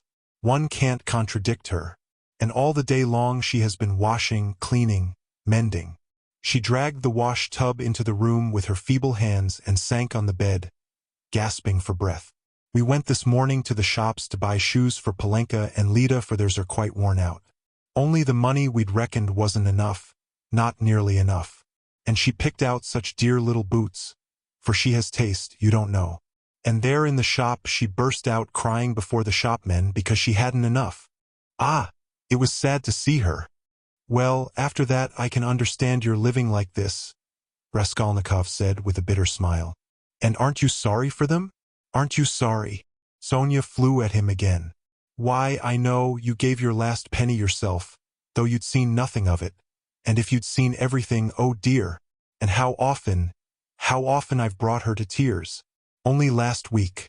Yes, only a week before his death. I was cruel. And how often I've done it. Ah, I've been wretched at the thought of it all day. Sonia wrung her hands as she spoke at the pain of remembering it. You were cruel? Yes, I went to see them, she went on weeping. And father said, read me something, Sonia, my head aches, read to me, here's a book. He had a book he had got from Andrei Semyonovich Lebeziatnikov. He lives there, he always used to get hold of such funny books.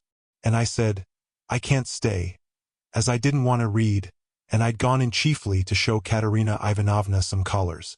Lizaveta, the peddler, sold me some collars and cuffs, cheap, pretty, new, embroidered ones. Katerina Ivanovna liked them very much. She put them on and looked at herself in the glass and was delighted with them. Make me a present of them, Sonia, she said. Please do, she said. She wanted them so much. And when could she wear them? They just reminded her of her old happy days. She looked at herself in the glass, admired herself, and she has no clothes at all, no things of her own, hasn't had all these years, and she never asks anyone for anything. She is proud, she'd sooner give away everything. And these she asked for, she liked them so much, and I was sorry to give them. What use are they to you, Katerina Ivanovna? I said. I spoke like that to her. I ought not to have said that. She gave me such a look. And she was so grieved at my refusing her. And it was so sad to see. And she was not grieved for the collars, but for my refusing. I saw that. Ah, if only I could bring it all back, change it, take back those words. Ah, if I... But it's nothing to you. Did you know Lizaveta, the peddler? Yes. Did you know her? Sonia asked with some surprise. Katerina Ivanovna is in consumption, rapid consumption. She will soon die, said Raskolnikov after a pause, without answering her question. Oh, no, no, no. And Sonia unconsciously clutched both his hands, as though imploring that she should not. But it will be better if she does die. No, not better, not at all better, Sonia unconsciously repeated in dismay. And the children? What can you do except take them to live with you? Oh, I don't know, cried Sonia, almost in despair, and she put her hands to her head. It was evident that that idea had very often occurred to her before, and he had only roused it again. And what if even now, while Katerina Ivanovna is alive, you get ill and are taken to the hospital, what will happen then? He persisted pitilessly. How can you? That cannot be. And Sonia's face worked with awful terror. Cannot be? Raskolnikov went on with a harsh smile. You are not insured against it, are you? What will happen to them then? They will be in the street, all of them. She will cough and beg and knock her head against some wall, as she did today, and the children will cry. Then she will fall down, be taken to the police station and to the hospital. She will die, and the children. Oh, no! God will not let it be, broke at last from Sonia's overburdened bosom. She listened, looking imploringly at him, clasping her hands in dumb entreaty, as though it all depended upon him. Raskolnikov got up and began to walk about the room. A minute passed. Sonia was standing with her hands and her head hanging in terrible dejection. And can't you save? Put by for a rainy day? He asked, stopping suddenly before her. No, whispered Sonia. Of course not. Have you tried? He added almost ironically. Yes. And it didn't come off. Of course not. No need to ask. And again he paced the room. Another minute passed. You don't get money every day? Sonia was more confused than ever and color rushed into her face again. No, she whispered with a painful effort. It will be the same with Polenka, no doubt, he said suddenly. No, no. It can't be, no. Sonia cried aloud in desperation, as though she had been stabbed. God would not allow anything so awful. He lets others come to it. No, no. God will protect her. God! She repeated beside herself. But perhaps there is no God at all. Raskolnikov answered with a sort of malignance, laughed and looked at her. Sonia's face suddenly changed. A tremor passed over it. She looked at him with unutterable reproach, tried to say something, but could not speak and broke into bitter, bitter sobs, hiding her face in her hands. You say Katerina Ivanovna's mind is unhinged.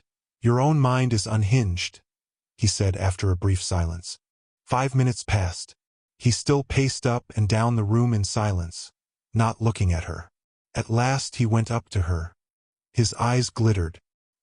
He put his 2 hands on her shoulders and looked straight into her tearful face. His eyes were hard, feverish and piercing. His lips were twitching. All at once he bent down quickly and dropping to the ground, kissed her foot. Sonia drew back from him as from a madman. And certainly he looked like a madman. What are you doing to me? She muttered, turning pale, and a sudden anguish clutched at her heart. He stood up at once. I did not bow down to you. I bowed down to all the suffering of humanity, he said wildly and walked away to the window. Listen, he added, turning to her a minute later. I said just now to an insolent man that he was not worth your little finger, and that I did my sister honor making her sit beside you. ACH, you said that to them, and in her presence? Cried Sonia, frightened. Sit down with me. An honor.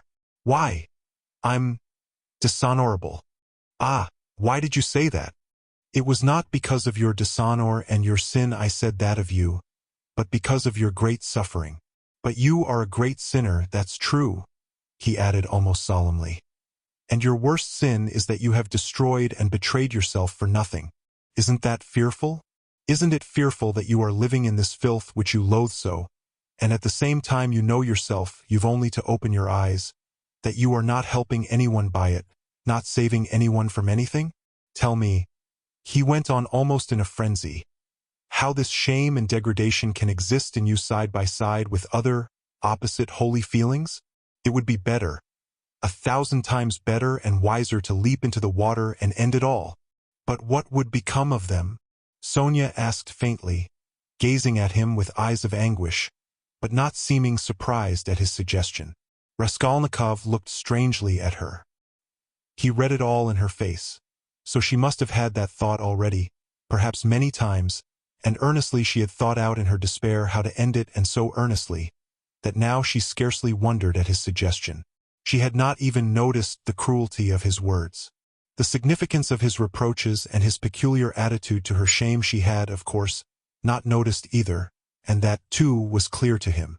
But he saw how monstrously the thought of her disgraceful, shameful position was torturing her and had long tortured her. What, he thought, could hitherto have hindered her from putting an end to it? Only then he realized what those poor little orphan children and that pitiful half-crazy Katerina Ivanovna, knocking her head against the wall in her consumption, meant for Sonia. But, nevertheless, it was clear to him again that with her character and the amount of education she had after all received, she could not in any case remain so. He was still confronted by the question, how could she have remained so long in that position without going out of her mind, since she could not bring herself to jump into the water? Of course he knew that Sonia's position was an exceptional case, though unhappily not unique and not infrequent indeed. But that very exceptionalness, her tinge of education, her previous life might, one would have thought, have killed her at the first step on that revolting path. What held her up? Surely not depravity. All that infamy had obviously only touched her mechanically. Not one drop of real depravity had penetrated to her heart. He saw that. He saw through her as she stood before him. There are 3 ways before her, he thought. The canal, the madhouse, or, at last, to sink into depravity which obscures the mind and turns the heart to stone. The last idea was the most revolting, but he was a skeptic, he was young, abstract, and therefore cruel, and so he could not help believing that the last end was the most likely. But can that be true? He cried to himself. Can that creature who has still preserved the purity of her spirit be consciously drawn at last into that sink of filth and iniquity? Can the process already have begun? Can it be that she has only been able to bear it till now, because vice has begun to be less loathsome to her? No, no, that cannot be, he cried as Sonia had just before. No, what has kept her from the canal till now is the idea of sin and the children. And if she has not gone out of her mind. But who says she has not gone out of her mind? Is she in her senses? Can one talk? Can one reason as she does? How can she sit on the edge of the abyss of loathsomeness into which she is slipping and refuse to listen when she is told of danger? Does she expect a miracle? No doubt she does. Doesn't that all mean madness? He stayed obstinately at that thought. He liked that explanation indeed better than any other. He began looking more intently at her. So you pray to God a great deal, Sonia? He asked her.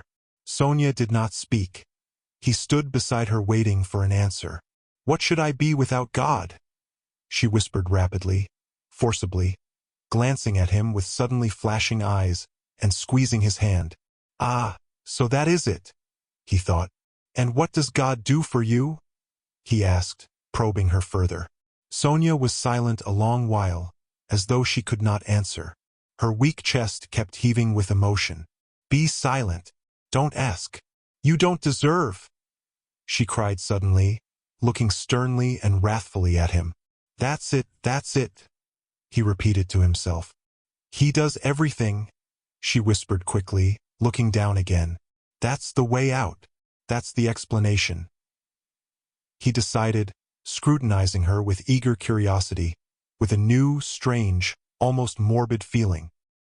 He gazed at that pale, thin, irregular, angular little face, those soft blue eyes, which could flash with such fire, such stern energy, that little body still shaking with indignation and anger, and it all seemed to him more and more strange, almost impossible. She is a religious maniac, he repeated to himself. There was a book lying on the chest of drawers. He had noticed it every time he paced up and down the room. Now he took it up and looked at it. It was the New Testament in the Russian translation. It was bound in leather, old and worn. Where did you get that? He called to her across the room. She was still standing in the same place, 3 steps from the table. It was brought me, she answered, as it were unwillingly, not looking at him. Who brought it? Lizaveta. I asked her for it. Lizaveta. Strange, he thought. Everything about Sonia seemed to him stranger and more wonderful every moment. He carried the book to the candle and began to turn over the pages. Where is the story of Lazarus? He asked suddenly. Sonia looked obstinately at the ground and would not answer. She was standing sideways to the table. Where is the raising of Lazarus? Find it for me, Sonia. She stole a glance at him. You are not looking in the right place. It's in the 4th Gospel, she whispered sternly, without looking at him. Find it and read it to me, he said. He sat down with his elbow on the table, leaned his head on his hand and looked away sullenly, prepared to listen. In 3 weeks' time they'll welcome me in the madhouse. I shall be there if I am not in a worse place, he muttered to himself. Sonia heard Raskolnikov's request distrustfully and moved hesitatingly to the table. She took the book, however. Haven't you read it? She asked, looking up at him across the table. Her voice became sterner and sterner. Long ago, when I was at school. Read. And haven't you heard it in church? I haven't been. Do you often go? And no, whispered Sonia. Raskolnikov smiled. I understand. And you won't go to your father's funeral tomorrow? Yes, I shall. I was at church last week. 2. I had a requiem service. For whom? For Lizaveta. She was killed with an axe. His nerves were more and more strained. His head began to go round. Were you friends with Lizaveta? Yes. She was good. She used to come. Not often. She couldn't. We used to read together and talk. She will see God. The last phrase sounded strange in his ears. And here was something new again. The mysterious meetings with Lizaveta, and both of them religious maniacs. I shall be a religious maniac myself soon. It's infectious. Read, he cried irritably and insistently. Sonia still hesitated. Her heart was throbbing. She hardly dared to read to him. He looked almost with exasperation at the unhappy lunatic. What for? You don't believe? She whispered softly and as it were breathlessly. Read. I want you to, he persisted. You used to read to Lizaveta. Sonia opened the book and found the place. Her hands were shaking. Her voice failed her. Twice she tried to begin and could not bring out the first syllable. Now a certain man was sick named Lazarus of Bethany. She forced herself at last to read, but at the 3rd word her voice broke like an overstrained string. There was a catch in her breath. Raskolnikov saw in part why Sonia could not bring herself to read to him, and the more he saw this, the more roughly and irritably he insisted on her doing so. He understood only too well how painful it was for her to betray and unveil all that was her own. He understood that these feelings really were her secret treasure, which she had kept perhaps for years, perhaps from childhood, while she lived with an unhappy father and a distracted stepmother crazed by grief, in the midst of starving children and unseemly abuse and reproaches. But at the same time he knew now and knew for certain that, although it filled her with dread and suffering, yet she had a tormenting desire to read and to read to him that he might hear it, and to read now whatever might come of it. He read this in her eyes, He could see it in her intense emotion. She mastered herself, controlled the spasm in her throat, and went on reading the 11th chapter of St. John. She went on to the 19th verse. And many of the Jews came to Martha and Mary to comfort them concerning their brother. Then Martha, as soon as she heard that Jesus was coming, went and met him. But Mary sat still in the house. Then said Martha unto Jesus, Lord, if thou hadst been here, my brother had not died. But I know that even now whatsoever thou wilt ask of God, God will give it thee. Then she stopped again with a shamefaced feeling that her voice would quiver and break again. Jesus said unto her, Thy brother shall rise again. Martha saith unto him, I know that he shall rise again in the resurrection, at the last day. Jesus said unto her, I am the resurrection and the life. He that believeth in me, though he were dead, yet shall he live. And whosoever liveth and believeth in me shall never die. Believest thou this? She saith unto him, and drawing a painful breath, Sonia read distinctly and forcibly, as though she were making a public confession of faith. Yea, Lord, I believe that thou art the Christ, the Son of God, which should come into the world. She stopped and looked up quickly at him, but controlling herself went on reading. Raskolnikov sat without moving, his elbows on the table and his eyes turned away. She read to the 32nd verse. Then when Mary was come where Jesus was and saw him, she fell down at his feet, saying unto him, Lord, if thou hadst been here, my brother had not died. When Jesus therefore saw her weeping, and the Jews also weeping which came with her, he groaned in the spirit and was troubled, and said, Where have ye laid him? They said unto him, Lord, come and see. Jesus wept. Then said the Jews, Behold how he loved him. And some of them said, Could not this man which opened the eyes of the blind have caused that even this man should not have died? Raskolnikov turned and looked at her with emotion. Yes, he had known it. She was trembling in a real physical fever. He had expected it. She was getting near the story of the greatest miracle, and a feeling of immense triumph came over her. Her voice rang out like a bell. Triumph and joy gave it power. The lines danced before her eyes, but she knew what she was reading by heart. At the last verse, Could not this man which opened the eyes of the blind? Dropping her voice, she passionately reproduced the doubt, the reproach and censure of the blind, disbelieving Jews, who in another moment would fall at his feet as though struck by thunder, sobbing and believing. And he too is blinded and unbelieving, he too will hear, he too will believe, yes, yes, at once now, was what she was dreaming, and she was quivering with happy anticipation. Jesus therefore again groaning in himself cometh to the grave.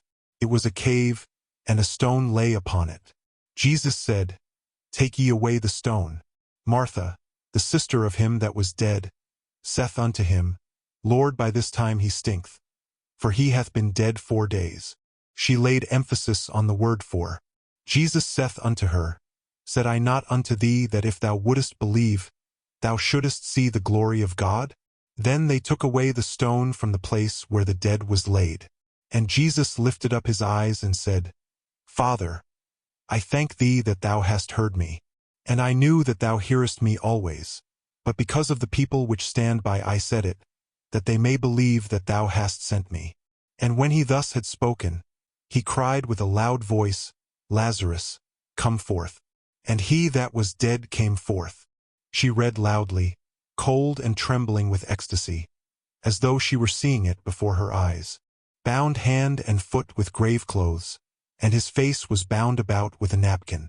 Jesus saith unto them, Loose him and let him go. Then many of the Jews which came to Mary and had seen the things which Jesus did believed on him. She could read no more, closed the book and got up from her chair quickly. That is all about the raising of Lazarus, she whispered severely and abruptly, and turning away she stood motionless, not daring to raise her eyes to him. She still trembled feverishly. The candle end was flickering out in the battered candlestick, dimly lighting up in the poverty-stricken room the murderer and the harlot who had so strangely been reading together the eternal book. 5 minutes or more passed. I came to speak of something, Raskolnikov said aloud, frowning. He got up and went to Sonia. She lifted her eyes to him in silence. His face was particularly stern, and there was a sort of savage determination in it. "I have abandoned my family today," he said. "My mother and sister. I am not going to see them. I've broken with them completely." "What for?" asked Sonia, amazed. Her recent meeting with his mother and sister had left a great impression which she could not analyze. She heard his news almost with horror. "I have only you now," he added. "Let us go together. I've come to you, we are both accursed. Let us go our way together." His eyes glittered as though he were mad. Sonia thought in her turn. "Go where?" she asked in alarm, and she involuntarily stepped back. "How do I know? I only know it's the same road. I know that and nothing more. It's the same goal." She looked at him and understood nothing. She knew only that he was terribly, infinitely unhappy. "No one of them will understand if you tell them, but I have understood. I need you, that is why I have come to you." "I don't understand," whispered Sonia.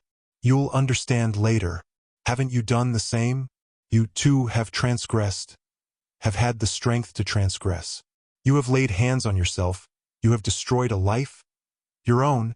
It's all the same. You might have lived in spirit and understanding, but you'll end in the hay market. But you won't be able to stand it, and if you remain alone you'll go out of your mind like me. You are like a mad creature already, so we must go together on the same road. Let us go." "What for? What's all this for?"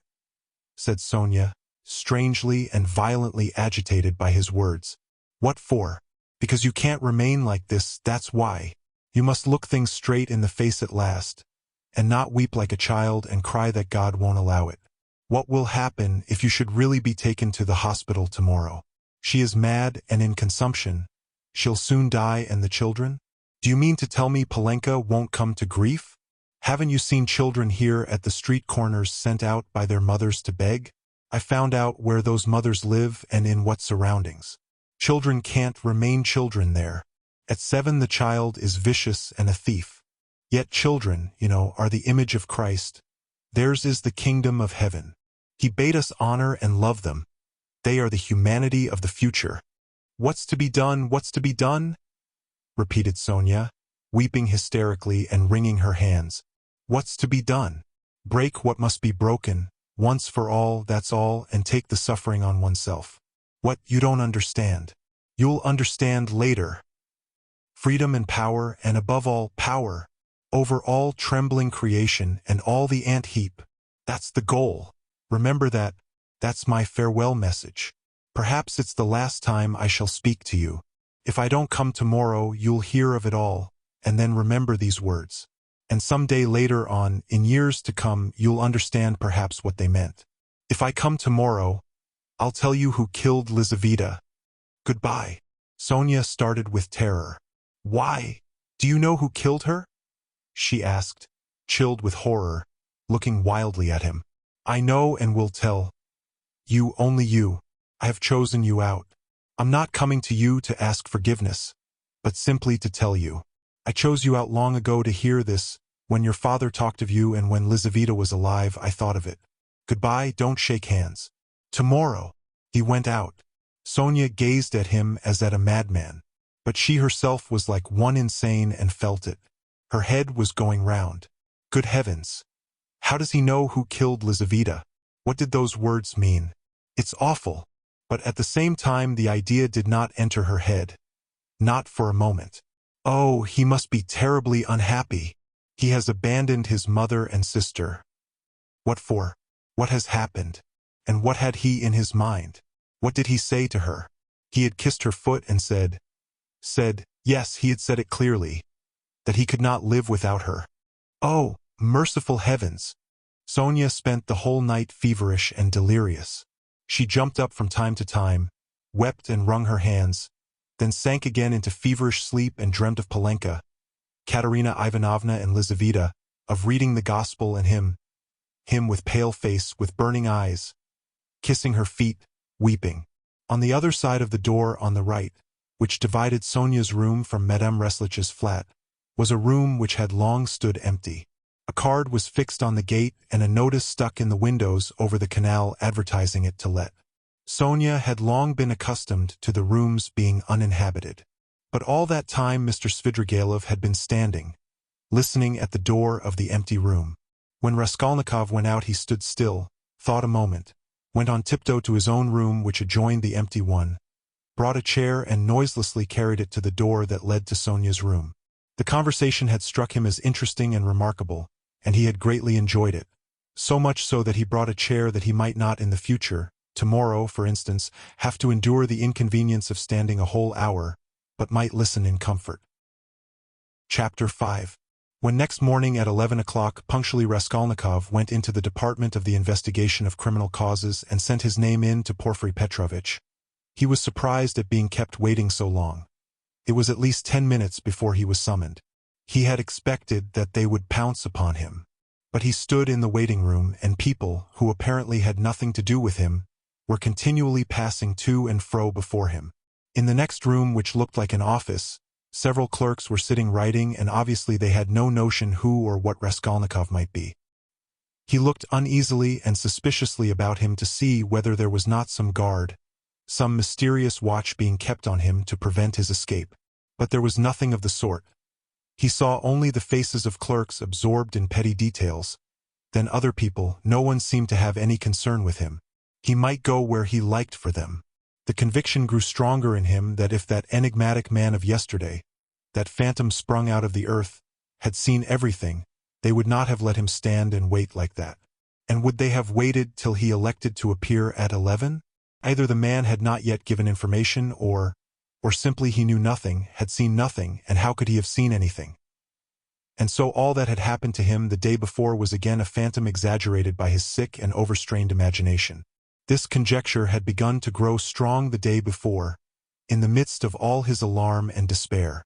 Thinking it all over now and preparing for a fresh conflict, he was suddenly aware that he was trembling, and he felt a rush of indignation at the thought that he was trembling with fear at facing that hateful Porfiry Petrovich.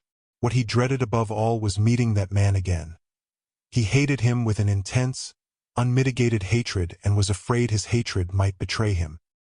His indignation was such that he ceased trembling at once. He made ready to go in with a cold and arrogant bearing and vowed to himself to keep as silent as possible, to watch and listen and for once at least to control his overstrained nerves. At that moment he was summoned to Porfiry Petrovich. He found Porfiry Petrovich alone in his study. His study was a room neither large nor small, furnished with a large writing table that stood before a sofa, upholstered in checked material, a bureau, a bookcase in the corner and several chairs, all government furniture of polished yellow wood. In the further wall there was a closed door, beyond it there were no doubt other rooms. On Raskolnikov's entrance Porfiry Petrovich had at once closed the door by which he had come in, and they remained alone. He met his visitor with an apparently genial and good-tempered air, and it was only after a few minutes that Raskolnikov saw signs of a certain awkwardness in him, as though he had been thrown out of his reckoning or caught in something very secret. "Ah, my dear fellow, here you are, in our domain," began Porfiry, holding out both hands to him. "Come, sit down, old man. Or perhaps you don't like to be called my dear fellow and old man. Tout court? Please don't think it too familiar." Here on the sofa, Raskolnikov sat down, keeping his eyes fixed on him. In our domain, the apologies for familiarity, the French phrase tout court were all characteristic signs. He held out both hands to me, but he did not give me one. He drew it back in time, struck him suspiciously. Both were watching each other, but when their eyes met, quick as lightning they looked away. "I brought you this paper, about the watch. Here it is. Is it all right, or shall I copy it again?" "What? Paper? Yes, yes, don't be uneasy, it's all right," Porfiry Petrovich said as though in haste, and after he had said it he took the paper and looked at it. "Yes, it's all right. Nothing more is needed," he declared with the same rapidity, and he laid the paper on the table. A minute later, when he was talking of something else, he took it from the table and put it on his bureau. "I believe you said yesterday you would like to question me, formally, about my acquaintance with the murdered woman?" Raskolnikov was beginning again. "Why did I put in 'I believe'? passed through his mind in a flash. Why am I so uneasy at having put in that "I believe" came in a second flash. And he suddenly felt that his uneasiness at the mere contact with Porfiry, at the first words, at the first looks, had grown in an instant to monstrous proportions, and that this was fearfully dangerous. His nerves were quivering, his emotion was increasing. It's bad, it's bad. I shall say too much again. Yes, yes, yes. There's no hurry, muttered Porfiry Petrovich, moving to and fro about the table without any apparent aim, as it were making dashes towards the window, the bureau, and the table, at one moment avoiding Raskolnikov's suspicious glance, then again standing still and looking him straight in the face. His fat round little figure looked very strange, like a ball rolling from one side to the other and rebounding back. We've plenty of time. Do you smoke? Have you your own? Here, a cigarette, he went on, offering his visitor a cigarette.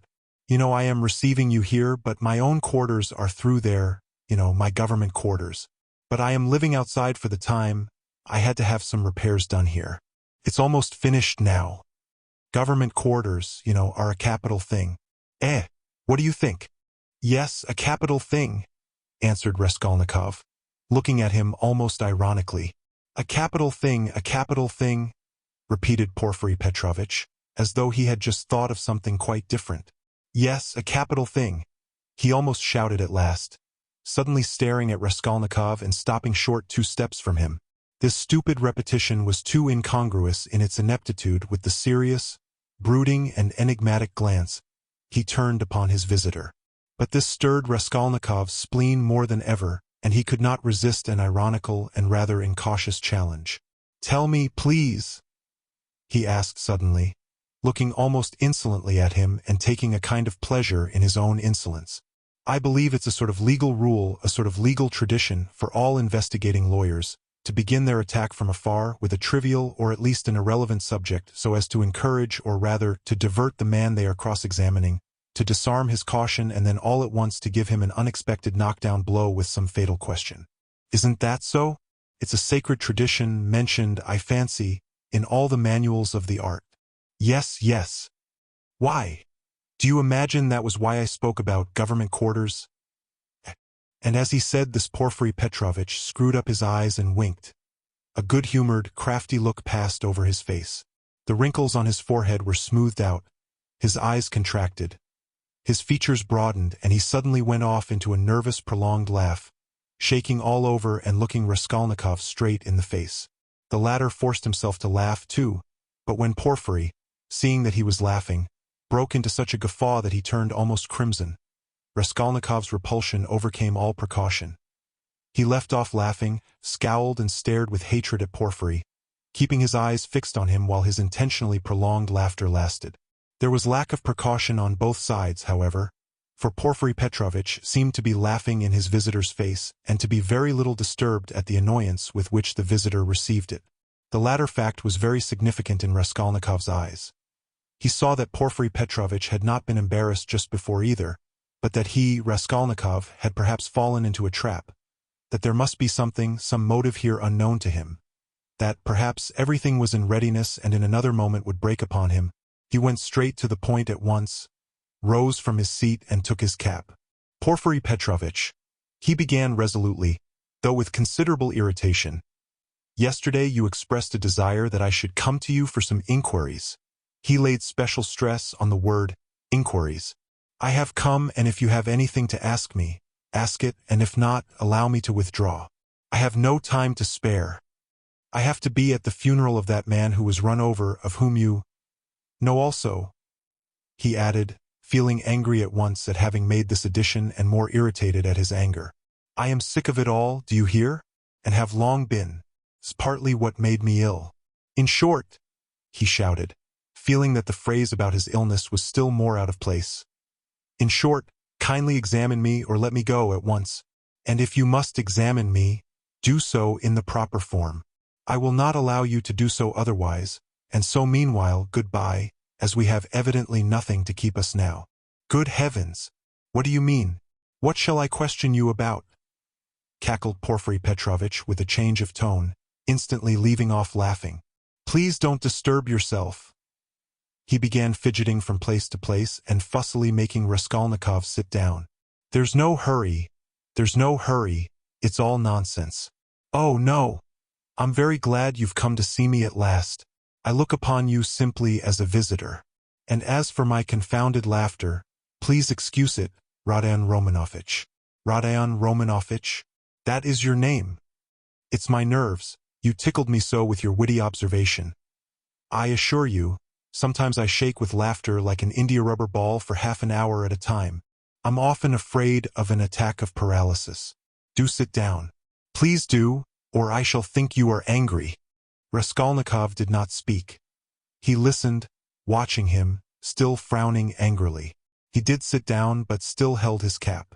"I must tell you one thing about myself, my dear Rodion Romanovich," Porfiry Petrovich continued, moving about the room and again avoiding his visitor's eyes. "You see, I'm a bachelor, a man of no consequence and not used to society. Besides, I have nothing before me, I'm running to seed and have you noticed, Rodion Romanovich, that in our Petersburg circles, if two clever men meet who are not intimate, but respect each other, like you and me, it takes them half an hour before they can find a subject for conversation. They are dumb. They sit opposite each other and feel awkward. Everyone has subjects of conversation, ladies for instance. People in high society always have their subjects of conversation, say de rigueur, but people of the middle sort like us, thinking people that is, are always tongue-tied and awkward. What is the reason of it? Whether it is the lack of public interest, or whether it is we are so honest we don't want to deceive one another, I don't know. What do you think? Do put down your cap. It looks as if you were just going. It makes me uncomfortable. I am so delighted." Raskolnikov put down his cap and continued listening in silence with a serious frowning face to the vague and empty chatter of Porfiry Petrovich. Does he really want to distract my attention with his silly babble? I can't offer you coffee here. But why not spend 5 minutes with a friend? Porfiry pattered on. And you know all these official duties. Please don't mind my running up and down. Excuse it, my dear fellow. I am very much afraid of offending you, but exercise is absolutely indispensable for me. I'm always sitting and so glad to be moving about for 5 minutes. I suffer from my sedentary life. I always intend to join a gymnasium. They say that officials of all ranks, even privy councillors, may be seen skipping gaily there. There you have it, modern science. Yes, yes. But as for my duties here, inquiries and all such formalities. You mentioned inquiries yourself just now. I assure you these interrogations are sometimes more embarrassing for the interrogator than for the interrogated. You made the observation yourself just now very aptly and wittily. Raskolnikov had made no observation of the kind. One gets into a muddle, a regular muddle. One keeps harping on the same note, like a drum. There is to be a reform and we shall be called by a different name, at least he. And as for our legal tradition, as you so wittily called it, I thoroughly agree with you. Every prisoner on trial, even the rudest peasant, knows that they begin by disarming him with irrelevant questions, as you so happily put it, and then deal him a knockdown blow. Your felicitous comparison, So you really imagined that I meant by government quarters? You are an ironical person. Come, I won't go on. Ah, by the way, yes, one word leads to another. You spoke of formality just now, apropos of the inquiry, But what's the use of formality? In many cases, it's nonsense. Sometimes one has a friendly chat and gets a good deal more out of it. One can always fall back on formality, allow me to assure you. And after all, what does it amount to? An examining lawyer cannot be bounded by formality at every step. The work of investigation is, so to speak, a free art in its own way. Porfiry Petrovich took breath a moment. He had simply babbled on, uttering empty phrases, letting slip a few enigmatic words and again reverting to incoherence. He was almost running about the room, moving his fat little legs quicker and quicker, looking at the ground, with his right hand behind his back, while with his left making gesticulations that were extraordinarily incongruous with his words. Raskolnikov suddenly noticed that as he ran about the room he seemed twice to stop for a moment near the door, as though he were listening. Is he expecting anything? You are certainly quite right about it, Porfiry began gaily, looking with extraordinary simplicity at Raskolnikov, which startled him and instantly put him on his guard. Certainly quite right in laughing so wittily at our legal forms, Some of these elaborate psychological methods are exceedingly ridiculous and perhaps useless if one adheres too closely to the forms. Yes, I am talking of forms again. Well, if I recognize, or more strictly speaking, if I suspect someone or other to be a criminal in any case entrusted to me. You're reading for the law, of course, Rodion Romanovich. Yes, I was. Well, then it is a precedent for you for the future, though don't suppose I should venture to instruct you after the articles you publish about crime. No, I simply make bold to state it by way of fact. If I took this man or that for a criminal, why, I ask, should I worry him prematurely, even though I had evidence against him? In one case I may be bound, for instance, to arrest a man at once, but another may be in quite a different position, so why shouldn't I let him walk about the town a bit? But I see you don't quite understand, so I'll give you a clearer example. If I put him in prison too soon, I may very likely give him, so to speak, moral support. You're laughing. Raskolnikov had no idea of laughing. He was sitting with compressed lips, his feverish eyes fixed on Porfiry Petrovich's. Yet that is the case with some types especially, for men are so different. You say, evidence. Well, there may be evidence. But evidence, can generally be taken two ways. I am an examining lawyer and a weak man, I confess it. I should like to make a proof, so to say, mathematically clear. I should like to make a chain of evidence such as twice 2 are 4. It ought to be a direct, irrefutable proof.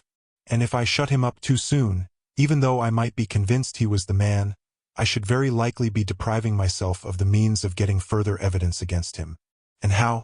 By giving him, so to speak, a definite position, I shall put him out of suspense and set his mind at rest, so that he will retreat into his shell. They say that at Sevastopol, soon after Alma, the clever people were in a terrible fright that the enemy would attack openly and take Sevastopol at once.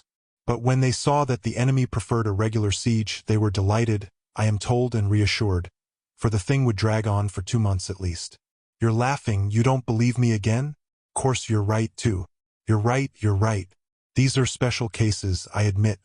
But you must observe this, my dear Rodion Romanovich, the general case, the case for which all legal forms and rules are intended, for which they are calculated and laid down in books, does not exist at all, for the reason that every case, every crime, for instance, so soon as it actually occurs, at once becomes a thoroughly special case and sometimes a case unlike any that's gone before.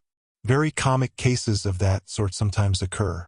If I leave one man quite alone, if I don't touch him and don't worry him, but let him know or at least suspect every moment that I know all about it and am watching him day and night, and if he is in continual suspicion and terror, he'll be bound to lose his head.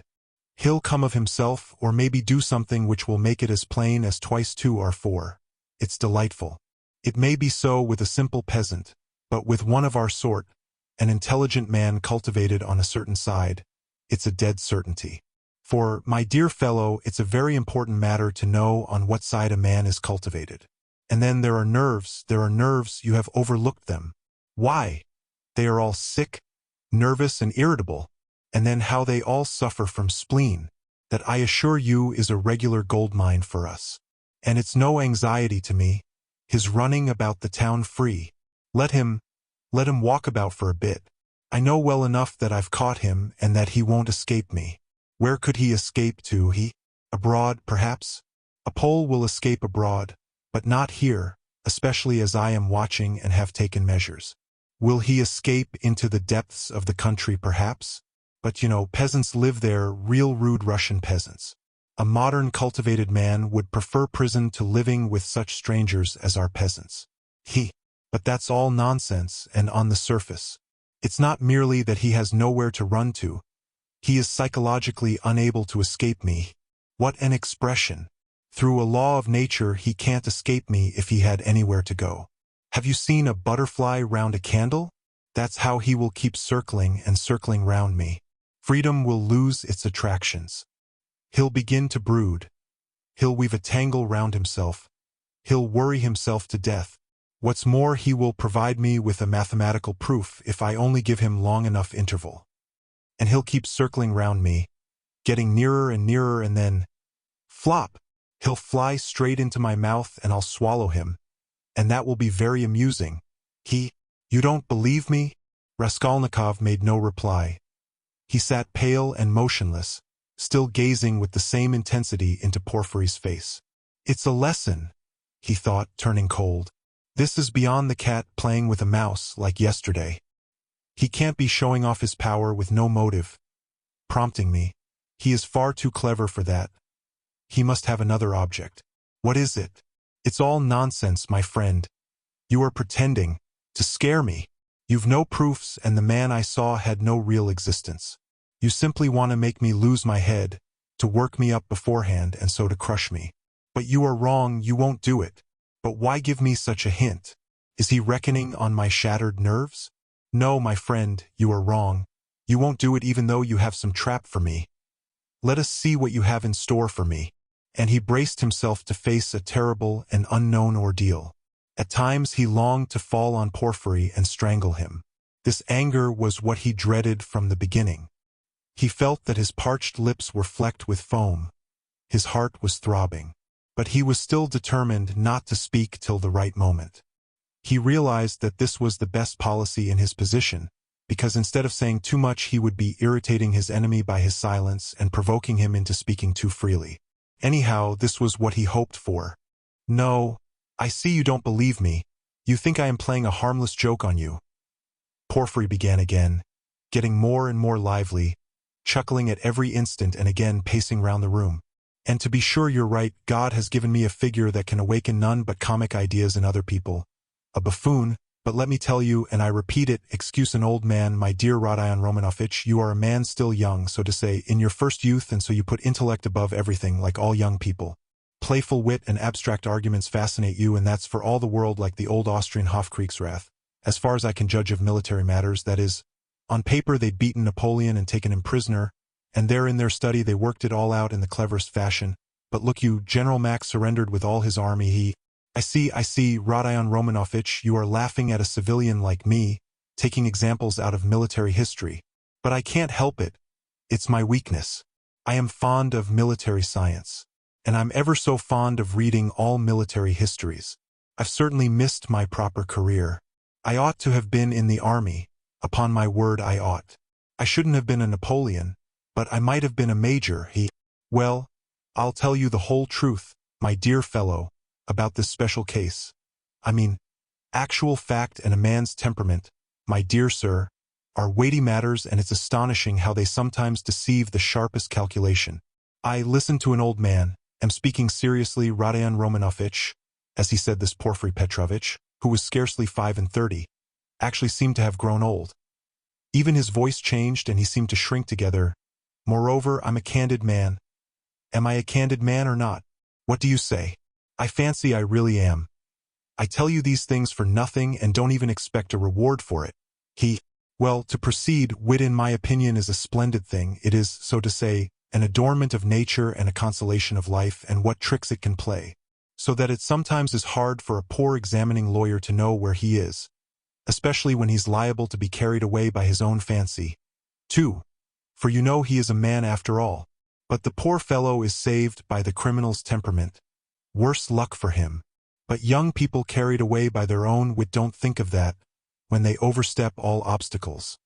As you wittily and cleverly expressed it yesterday. He will lie, that is, the man who is a special case, the incognito, and he will lie well in the cleverest fashion. You might think he would triumph and enjoy the fruits of his wit, but at the most interesting, the most flagrant moment he will faint. Of course there may be illness and a stuffy room as well, but anyway he's given us the idea. He lied incomparably, but he didn't reckon on his temperament. That's what betrays him. Another time he will be carried away by his playful wit into making fun of the man who suspects him. He will turn pale as it were on purpose to mislead, but his paleness will be too natural, too much like the real thing. Again he has given us an idea. Though his questioner may be deceived at first, he will think differently next day if he is not a fool, and, of course, it is like that at every step. He puts himself forward where he is not wanted, speaks continually when he ought to keep silent, brings in all sorts of allegorical allusions. He comes and asks, why didn't you take me long ago? And that can happen, with the cleverest man, the psychologist, the literary man. The temperament reflects everything like a mirror. Gaze into it and admire what you see. But why are you so pale, Rodion Romanovich? Is the room stuffy? Shall I open the window?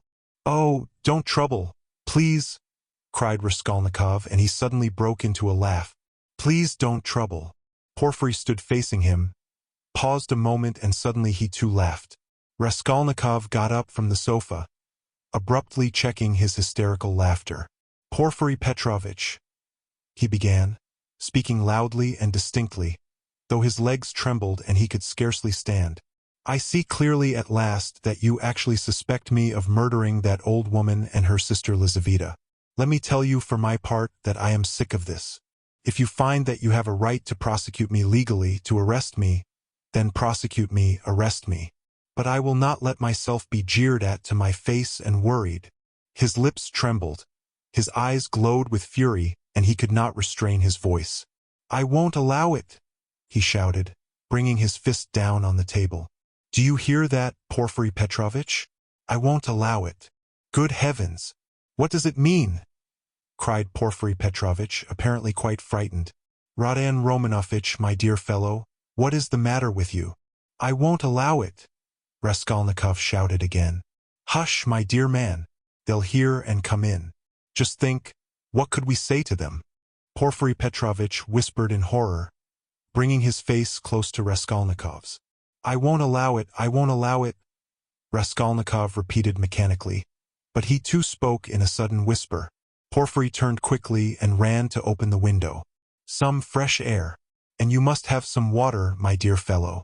You're ill. And he was running to the door to call for some when he found a decanter of water in the corner. Come, drink a little, he whispered, rushing up to him with the decanter. It will be sure to do you good. Porfiry Petrovich's alarm and sympathy were so natural that Raskolnikov was silent and began looking at him with wild curiosity. He did not take the water, however.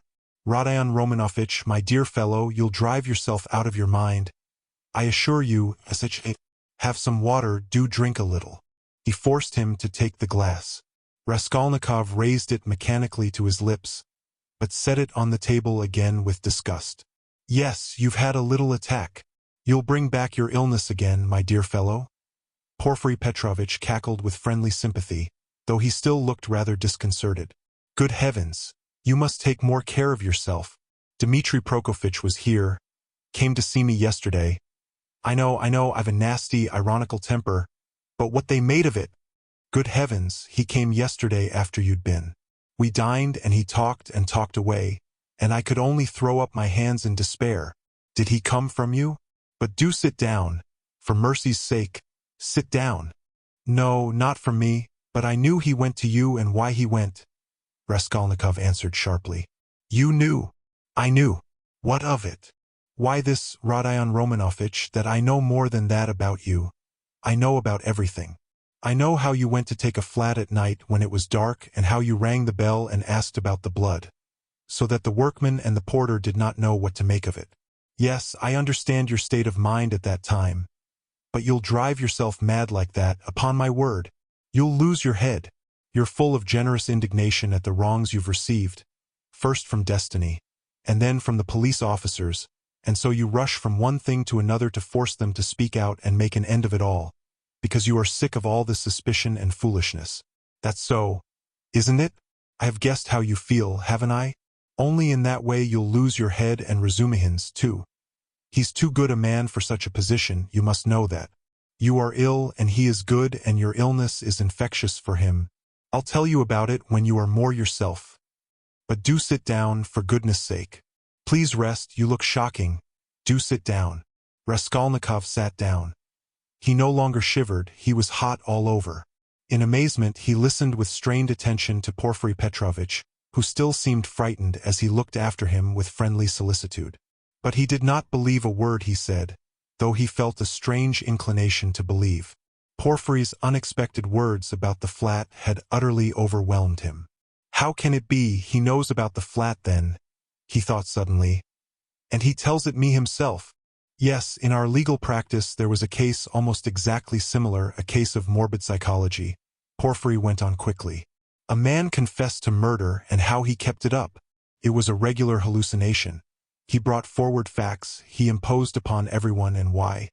He had been partly, but only partly, unintentionally the cause of a murder, and when he knew that he had given the murderers the opportunity, he sank into dejection. It got on his mind and turned his brain. He began imagining things, and he persuaded himself that he was the murderer.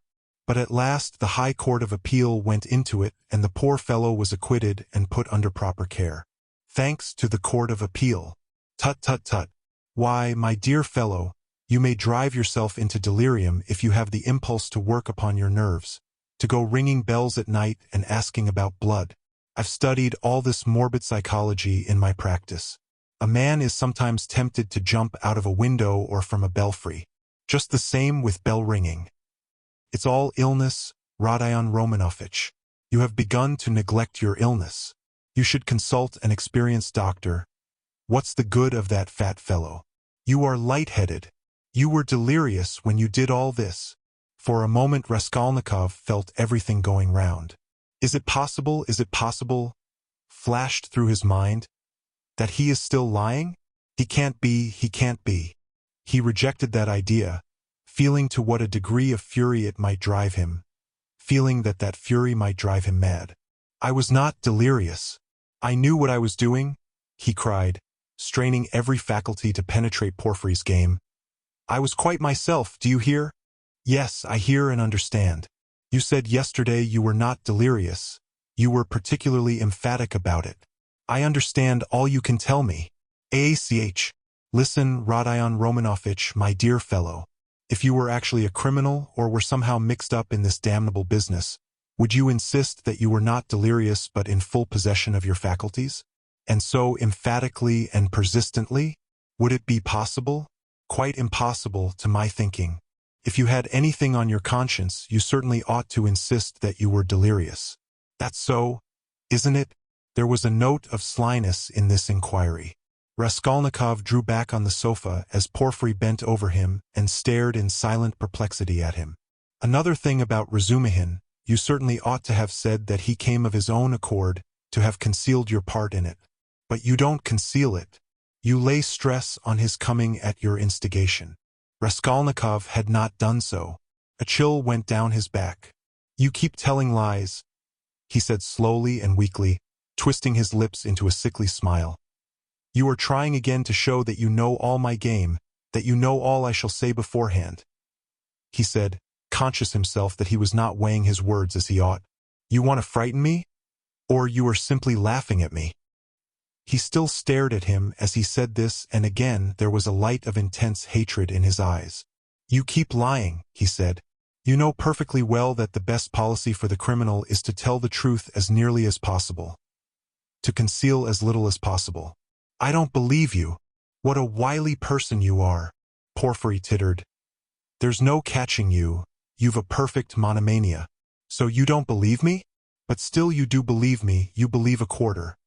I'll soon make you believe the whole, because I have a sincere liking for you and genuinely wish you good. Raskolnikov's lips trembled.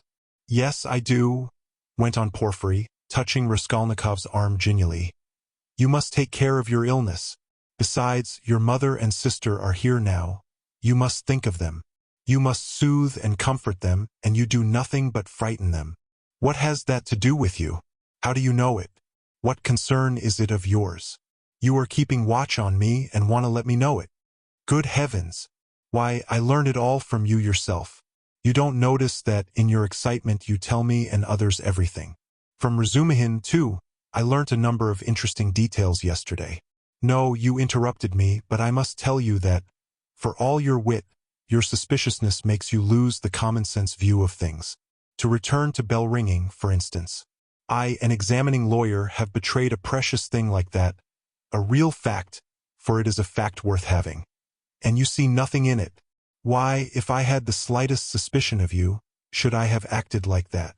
No, I should first have disarmed your suspicions and not let you see I knew of that fact, should have diverted your attention and suddenly have dealt you a knockdown blow, your expression, saying, And what were you doing, sir, pray, at 10 or nearly 11 at the murdered woman's flat, and why did you ring the bell, and why did you ask about blood? And why did you invite the porters to go with you to the police station, to the lieutenant? That's how I ought to have acted if I had a grain of suspicion of you. I ought to have taken your evidence in due form, searched your lodging and perhaps have arrested you, 2. So I have no suspicion of you, since I have not done that. But you can't look at it normally and you see nothing, I say again. Raskolnikov started so that Porfiry Petrovich could not fail to perceive it. You are lying all the while, he cried. I don't know your object, but you are lying. You did not speak like that just now, and I cannot be mistaken. I am lying? Porfiry repeated, apparently incensed, but preserving a good-humored and ironical face, as though he were not in the least concerned at Raskolnikov's opinion of him. I am lying. But how did I treat you just now, I, the examining lawyer? Prompting you and giving you every means for your defense. Illness, I said, delirium, injury, melancholy, and the police officers and all the rest of it? Though, indeed, all those psychological means of defense are not very reliable and cut both ways. Illness, delirium, I don't remember, that's all right, but why, my good sir, in your illness and in your delirium were you haunted by just those delusions and not by any others? There may have been others, Raskolnikov looked haughtily and contemptuously at him. Briefly, he said loudly and imperiously, rising to his feet and in so doing pushing Porfiry back a little. Briefly, I want to know, do you acknowledge me perfectly free from suspicion or not? Tell me, Porfiry Petrovich. Tell me once for all and make haste. What a business I'm having with you, cried Porfiry with a perfectly good-humored, sly and composed face. And why do you want to know so much, since they haven't begun to worry you? Why, you are like a child asking for matches. And why are you so uneasy? Why do you force yourself upon us? I repeat, Raskolnikov cried furiously, that I can't put up with it. With what? Uncertainty? Interrupted Porfiry. Don't jeer at me. I won't have it. I tell you I won't have it. I can't and I won't. Do you hear? Do you hear? He shouted, bringing his fist down on the table again. Hush! Hush! They'll overhear. I warn you seriously. Take care of yourself. I am not joking, Porfiry whispered. But this time there was not the look of old womanish good nature and alarm in his face. Now he was peremptory, stern, frowning and for once laying aside all mystification. But this was only for an instant. Raskolnikov, bewildered, suddenly fell into actual frenzy. But, strange to say, he again obeyed the command to speak quietly, though he was in a perfect paroxysm of fury. I will not allow myself to be tortured, he whispered, instantly recognizing with hatred that he could not help obeying the command and driven to even greater fury by the thought. Arrest me. Search me. But kindly act in due form and don't play with me. Don't dare. Don't worry about the form, Porfiry interrupted with the same sly smile, as it were, gloating with enjoyment over Raskolnikov. I invited you to see me quite in a friendly way. I don't want your friendship, and I spit on it. Do you hear? And here I take my cap and go. What will you say now if you mean to arrest me? He took up his cap and went to the door. And won't you see my little surprise? Chuckled Porfiry, again taking him by the arm and stopping him at the door. He seemed to become more playful and good-humored, which maddened Raskolnikov. What surprise? He asked, standing still and looking at Porfiry in alarm. My little surprise. It's sitting there behind the door. He pointed to the locked door. I locked him in that he should not escape. What is it? Where? What? Raskolnikov walked to the door and would have opened it, but it was locked. It's locked. Here is the key. And he brought a key out of his pocket. You are lying, roared Raskolnikov without restraint. You lie, you damned Punchinello! And he rushed at Porfiry, who retreated to the other door, not at all alarmed. I understand it all.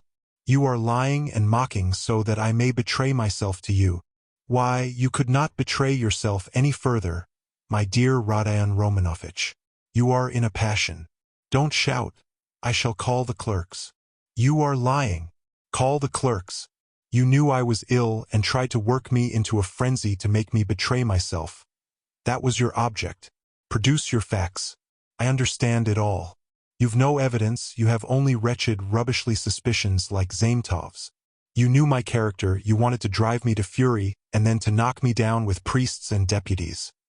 Are you waiting for them? What are you waiting for? Where are they? Produce them. Why deputies, my good man?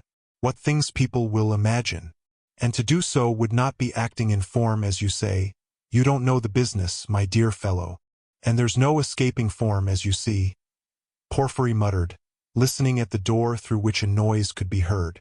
Ah, they're coming, cried Raskolnikov. You've sent for them. You expected them. Well, produce them all. Your deputies, your witnesses, what you like. I am ready. But at this moment a strange incident occurred. Something so unexpected that neither Raskolnikov nor Porfiry Petrovich could have looked for such a conclusion to their interview. Chapter 6. When he remembered the scene afterwards, this is how Raskolnikov saw it. The noise behind the door increased, and suddenly the door was opened a little. "What is it?" cried Porfiry Petrovich, annoyed. "Why, I gave orders." For an instant there was no answer, but it was evident that there were several persons at the door, and that they were apparently pushing somebody back. "What is it?" Porfiry Petrovich repeated uneasily. "The prisoner Nikolai has been brought," someone answered. "He is not wanted. Take him away.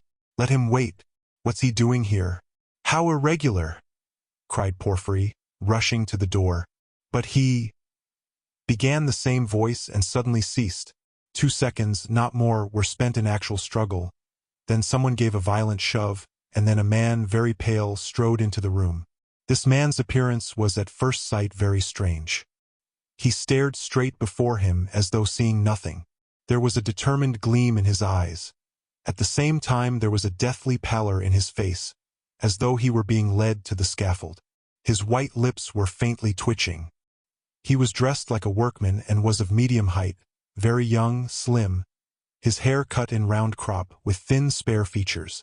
The man whom he had thrust back followed him into the room and succeeded in seizing him by the shoulder. He was a warder, but Nikolai pulled his arm away. Several persons crowded inquisitively into the doorway. Some of them tried to get in. All this took place almost instantaneously. "Go away, it's too soon. Wait till you are sent for." "Why have you brought him so soon?" Porfiry Petrovich muttered, extremely annoyed, and as it were thrown out of his reckoning. But Nikolai suddenly knelt down. "What's the matter?" cried Porfiry, surprised. "I am guilty. Mine is the sin. I am the murderer," Nikolai articulated suddenly, rather breathless, but speaking fairly loudly. For 10 seconds there was silence, as though all had been struck dumb. Even the warder stepped back, mechanically retreated to the door, and stood immovable. "What is it?" cried Porfiry Petrovich, recovering from his momentary stupefaction. "I am the murderer," repeated Nikolai after a brief pause. "What? You? What? Whom did you kill?" Porfiry Petrovich was obviously bewildered. Nikolai again was silent for a moment.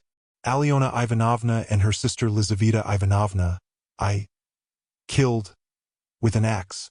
Darkness came over me," he added suddenly, and was again silent. He still remained on his knees. Porfiry Petrovich stood for some moments as though meditating, but suddenly roused himself and waved back the uninvited spectators. They instantly vanished and closed the door. Then he looked towards Raskolnikov, who was standing in the corner, staring wildly at Nikolai, and moved towards him, but stopped short, looked from Nikolai to Raskolnikov and then again at Nikolai, and seeming unable to restrain himself darted at the latter. "You're in too great a hurry," he shouted at him almost angrily. "I didn't ask you what came over you. Speak. Did you kill them?" "I am the murderer." "I want to give evidence," Nikolai pronounced. "Ach, what did you kill them with?" "An axe. I had it ready." "Sh, he is in a hurry." "Alone?" Nikolai did not understand the question. "Did you do it alone?" "Yes, alone. And Mitka is not guilty and had no share in it." "Don't be in a hurry about Mitka. Ach, how was it you ran downstairs like that at the time? The porters met you both. It was to put them off the scent." "I ran after Mitka," Nikolai replied hurriedly, as though he had prepared the answer. "I knew it!" cried Porfiry with vexation. "It's not his own tale he is telling," he muttered as though to himself, and suddenly his eyes rested on Raskolnikov again. He was apparently so taken up with Nikolai that, for a moment, he had forgotten Raskolnikov. He was a little taken aback. "My dear Rodion Romanovich, excuse me." He flew up to him. "This won't do. I'm afraid you must go. It's no good you're staying. I will. You see, what a surprise. Goodbye." And taking him by the arm, he showed him to the door. "I suppose you didn't expect it?" said Raskolnikov, who, though he had not yet fully grasped the situation, had regained his courage. "You did not expect it either, my friend. See how your hand is trembling. He. You're trembling too, Porfiry Petrovich." "Yes, I am. I didn't expect it." They were already at the door. Porfiry was impatient for Raskolnikov to be gone. "And your little surprise? Aren't you going to show it to me?" Raskolnikov said, sarcastically. "Why, his teeth are chattering as he asks. You are an ironical person. Come, till we meet. I believe we can say goodbye." "That's in God's hands," muttered Porfiry, with an unnatural smile. As he walked through the office, Raskolnikov noticed that many people were looking at him. Among them he saw the two porters from the house, whom he had invited that night to the police station. They stood there waiting. But he was no sooner on the stairs than he heard the voice of Porfiry Petrovich behind him. Turning round, he saw the latter running after him, out of breath. "One word, Rodion Romanovich. As to all the rest, it's in God's hands. But as a matter of form, there are some questions I shall have to ask you. So we shall meet again, shan't we?" And Porfiry stood still, facing him with a smile. "Shan't we?" he added again. He seemed to want to say something more, but could not speak out. "You must forgive me, Porfiry Petrovich, for what has just passed. I lost my temper," began Raskolnikov, who had so far regained his courage that he felt irresistibly inclined to display his coolness. "Don't mention it, don't mention it," Porfiry replied, almost gleefully. "I myself, too. I have a wicked temper. I admit it, but we shall meet again. If it's God's will, we may see a great deal of one another.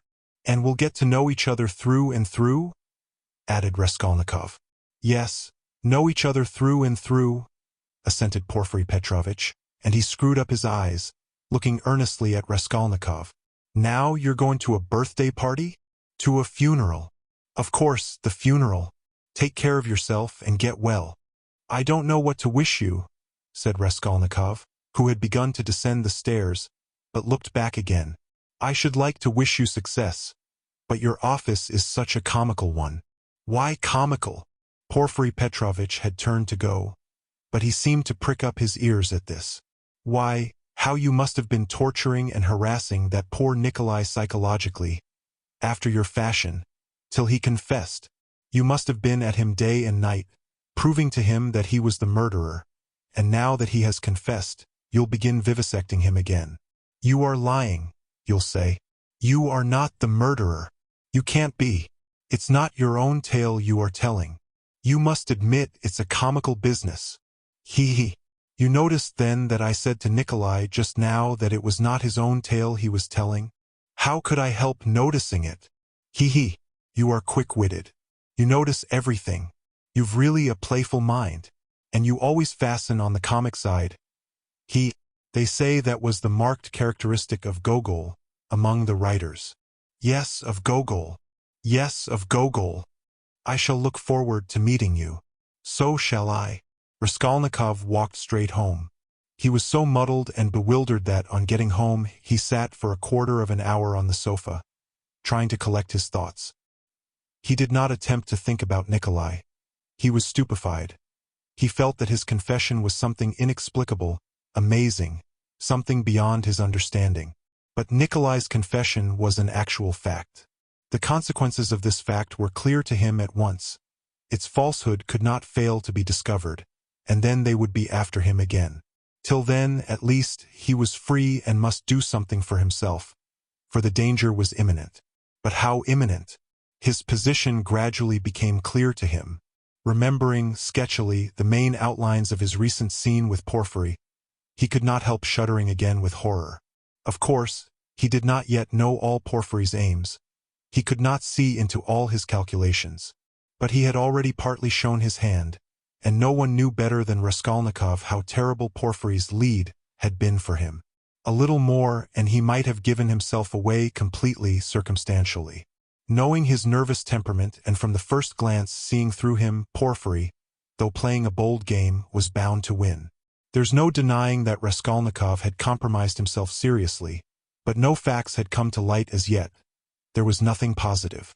But was he taking a true view of the position? Wasn't he mistaken? What had Porfiry been trying to get at? Had he really some surprise prepared for him? And what was it? Had he really been expecting something or not? How would they have parted if it had not been for the unexpected appearance of Nikolai? Porfiry had shown almost all his cards. Of course, he had risked something in showing them, and if he had really had anything up his sleeve, Raskolnikov reflected, he would have shown that too. What was that surprise? Was it a joke? Had it meant anything? Could it have concealed anything like a fact, a piece of positive evidence? His yesterday's visitor? What had become of him? Where was he today? If Porfiry really had any evidence, it must be connected with him. He sat on the sofa with his elbows on his knees and his face hidden in his hands. He was still shivering nervously. At last he got up, took his cap, thought a minute, and went to the door. He had a sort of presentiment that for today, at least, he might consider himself out of danger. He had a sudden sense almost of joy. He wanted to make haste to Katerina Ivanovna's. He would be too late for the funeral, of course, but he would be in time for the memorial dinner, and there at once he would see Sonia. He stood still, thought a moment, and a suffering smile came for a moment onto his lips. Today, he repeated to himself. Yes, today. So it must be. But as he was about to open the door, it began opening of itself. He started and moved back. The door opened gently and slowly, and there suddenly appeared a figure, yesterday's visitor from underground. The man stood in the doorway, looked at Raskolnikov without speaking, and took a step forward into the room. He was exactly the same as yesterday. The same figure, the same dress, but there was a great change in his face.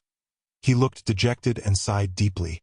If he had only put his hand up to his cheek and leaned his head on one side, he would have looked exactly like a peasant woman. "What do you want?" asked Raskolnikov, numb with terror. The man was still silent, but suddenly he bowed down almost to the ground, touching it with his finger. "What is it?" cried Raskolnikov. "I have sinned," the man articulated softly. "How?" "By evil thoughts." They looked at one another. "I was vexed. When you came, perhaps in drink, and bade the porters go to the police station and asked about the blood, I was vexed that they let you go and took you for drunken. I was so vexed that I lost my sleep. And remembering the address, we came here yesterday and asked for you." "Who came?" Raskolnikov interrupted, instantly beginning to recollect. "I did. I've wronged you." "Then you come from that house?" "I was standing at the gate with them. Don't you remember? We have carried on our trade in that house for years past. We cure and prepare hides, we take work home. Most of all I was vexed. And the whole scene of the day before yesterday in the gateway came clearly before Raskolnikov's mind. He recollected that there had been several people there besides the porters, women among them. He remembered one voice had suggested taking him straight to the police station. He could not recall the face of the speaker, and even now he did not recognize it, but he remembered that he had turned round and made him some answer. So this was the solution of yesterday's horror. The most awful thought was that he had been actually almost lost, had almost done for himself on account of such a trivial circumstance. So this man could tell nothing except his asking about the flat and the blood-stains. So Porfiry, too, had nothing but that delirium, no facts but this psychology which cuts both ways, nothing positive. So if no more facts come to light, and they must not, then what can they do to him? How can they convict him, even if they arrest him? And Porfiry then had only just heard about the flat and had not known about it before. "Was it you who told Porfiry that I'd been there?" he cried, struck by a sudden idea. "What Porfiry? The head of the detective department?" "Yes, the porters did not go there, but I went. Today. I got there 2 minutes before you. And I heard it all, how he worried you." "Where? What? When?" "Why, in the next room. I was sitting there all the time." "What? Why, then you were the surprise. But how could it happen? Upon my word. I saw that the porters did not want to do what I said, began the man. For it's too late, said they, and maybe he'll be angry that we did not come at the time. I was vexed and I lost my sleep, and I began making inquiries. And finding out yesterday where to go, I went today. The first time I went he wasn't there. When I came an hour later he couldn't see me. I went the third time and they showed me in. I informed him of everything, just as it happened, and he began skipping about the room and punching himself on the chest. What do you scoundrels mean by it? If I'd known about it, I should have arrested him. Then he ran out, called somebody, and began talking to him in the corner. Then he turned to me, scolding and questioning me. He scolded me a great deal, and I told him everything, and I told him that you didn't dare to say a word in answer to me yesterday, and that you didn't recognize me. And he fell to running about again and kept hitting himself on the chest and getting angry and running about, and when you were announced he told me to go into the next room. Sit there a bit, he said. Don't move, whatever you may hear. And he set a chair there for me and locked me in. Perhaps, he said, I may call you. And when Nikolai'd been brought, he let me out as soon as you were gone. I shall send for you again and question you, he said. And did he question Nikolai while you were there? He got rid of me as he did of you before he spoke to Nikolai. The man stood still, and again suddenly bowed down, touching the ground with his finger. Forgive me for my evil thoughts and my slander. May God forgive you, answered Raskolnikov. And as he said this, the man bowed down again, but not to the ground, turned slowly and went out of the room. It all cuts both ways, now it all cuts both ways, repeated Raskolnikov, and he went out more confident than ever. Now we'll make a fight for it, he said with a malicious smile as he went down the stairs. His malice was aimed at himself. With shame and contempt he recollected his cowardice.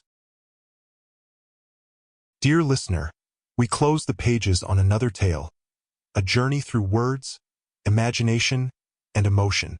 Here at the Falls Audiobook, where stories flow like a river's current, carrying you to distant worlds and uncharted depths.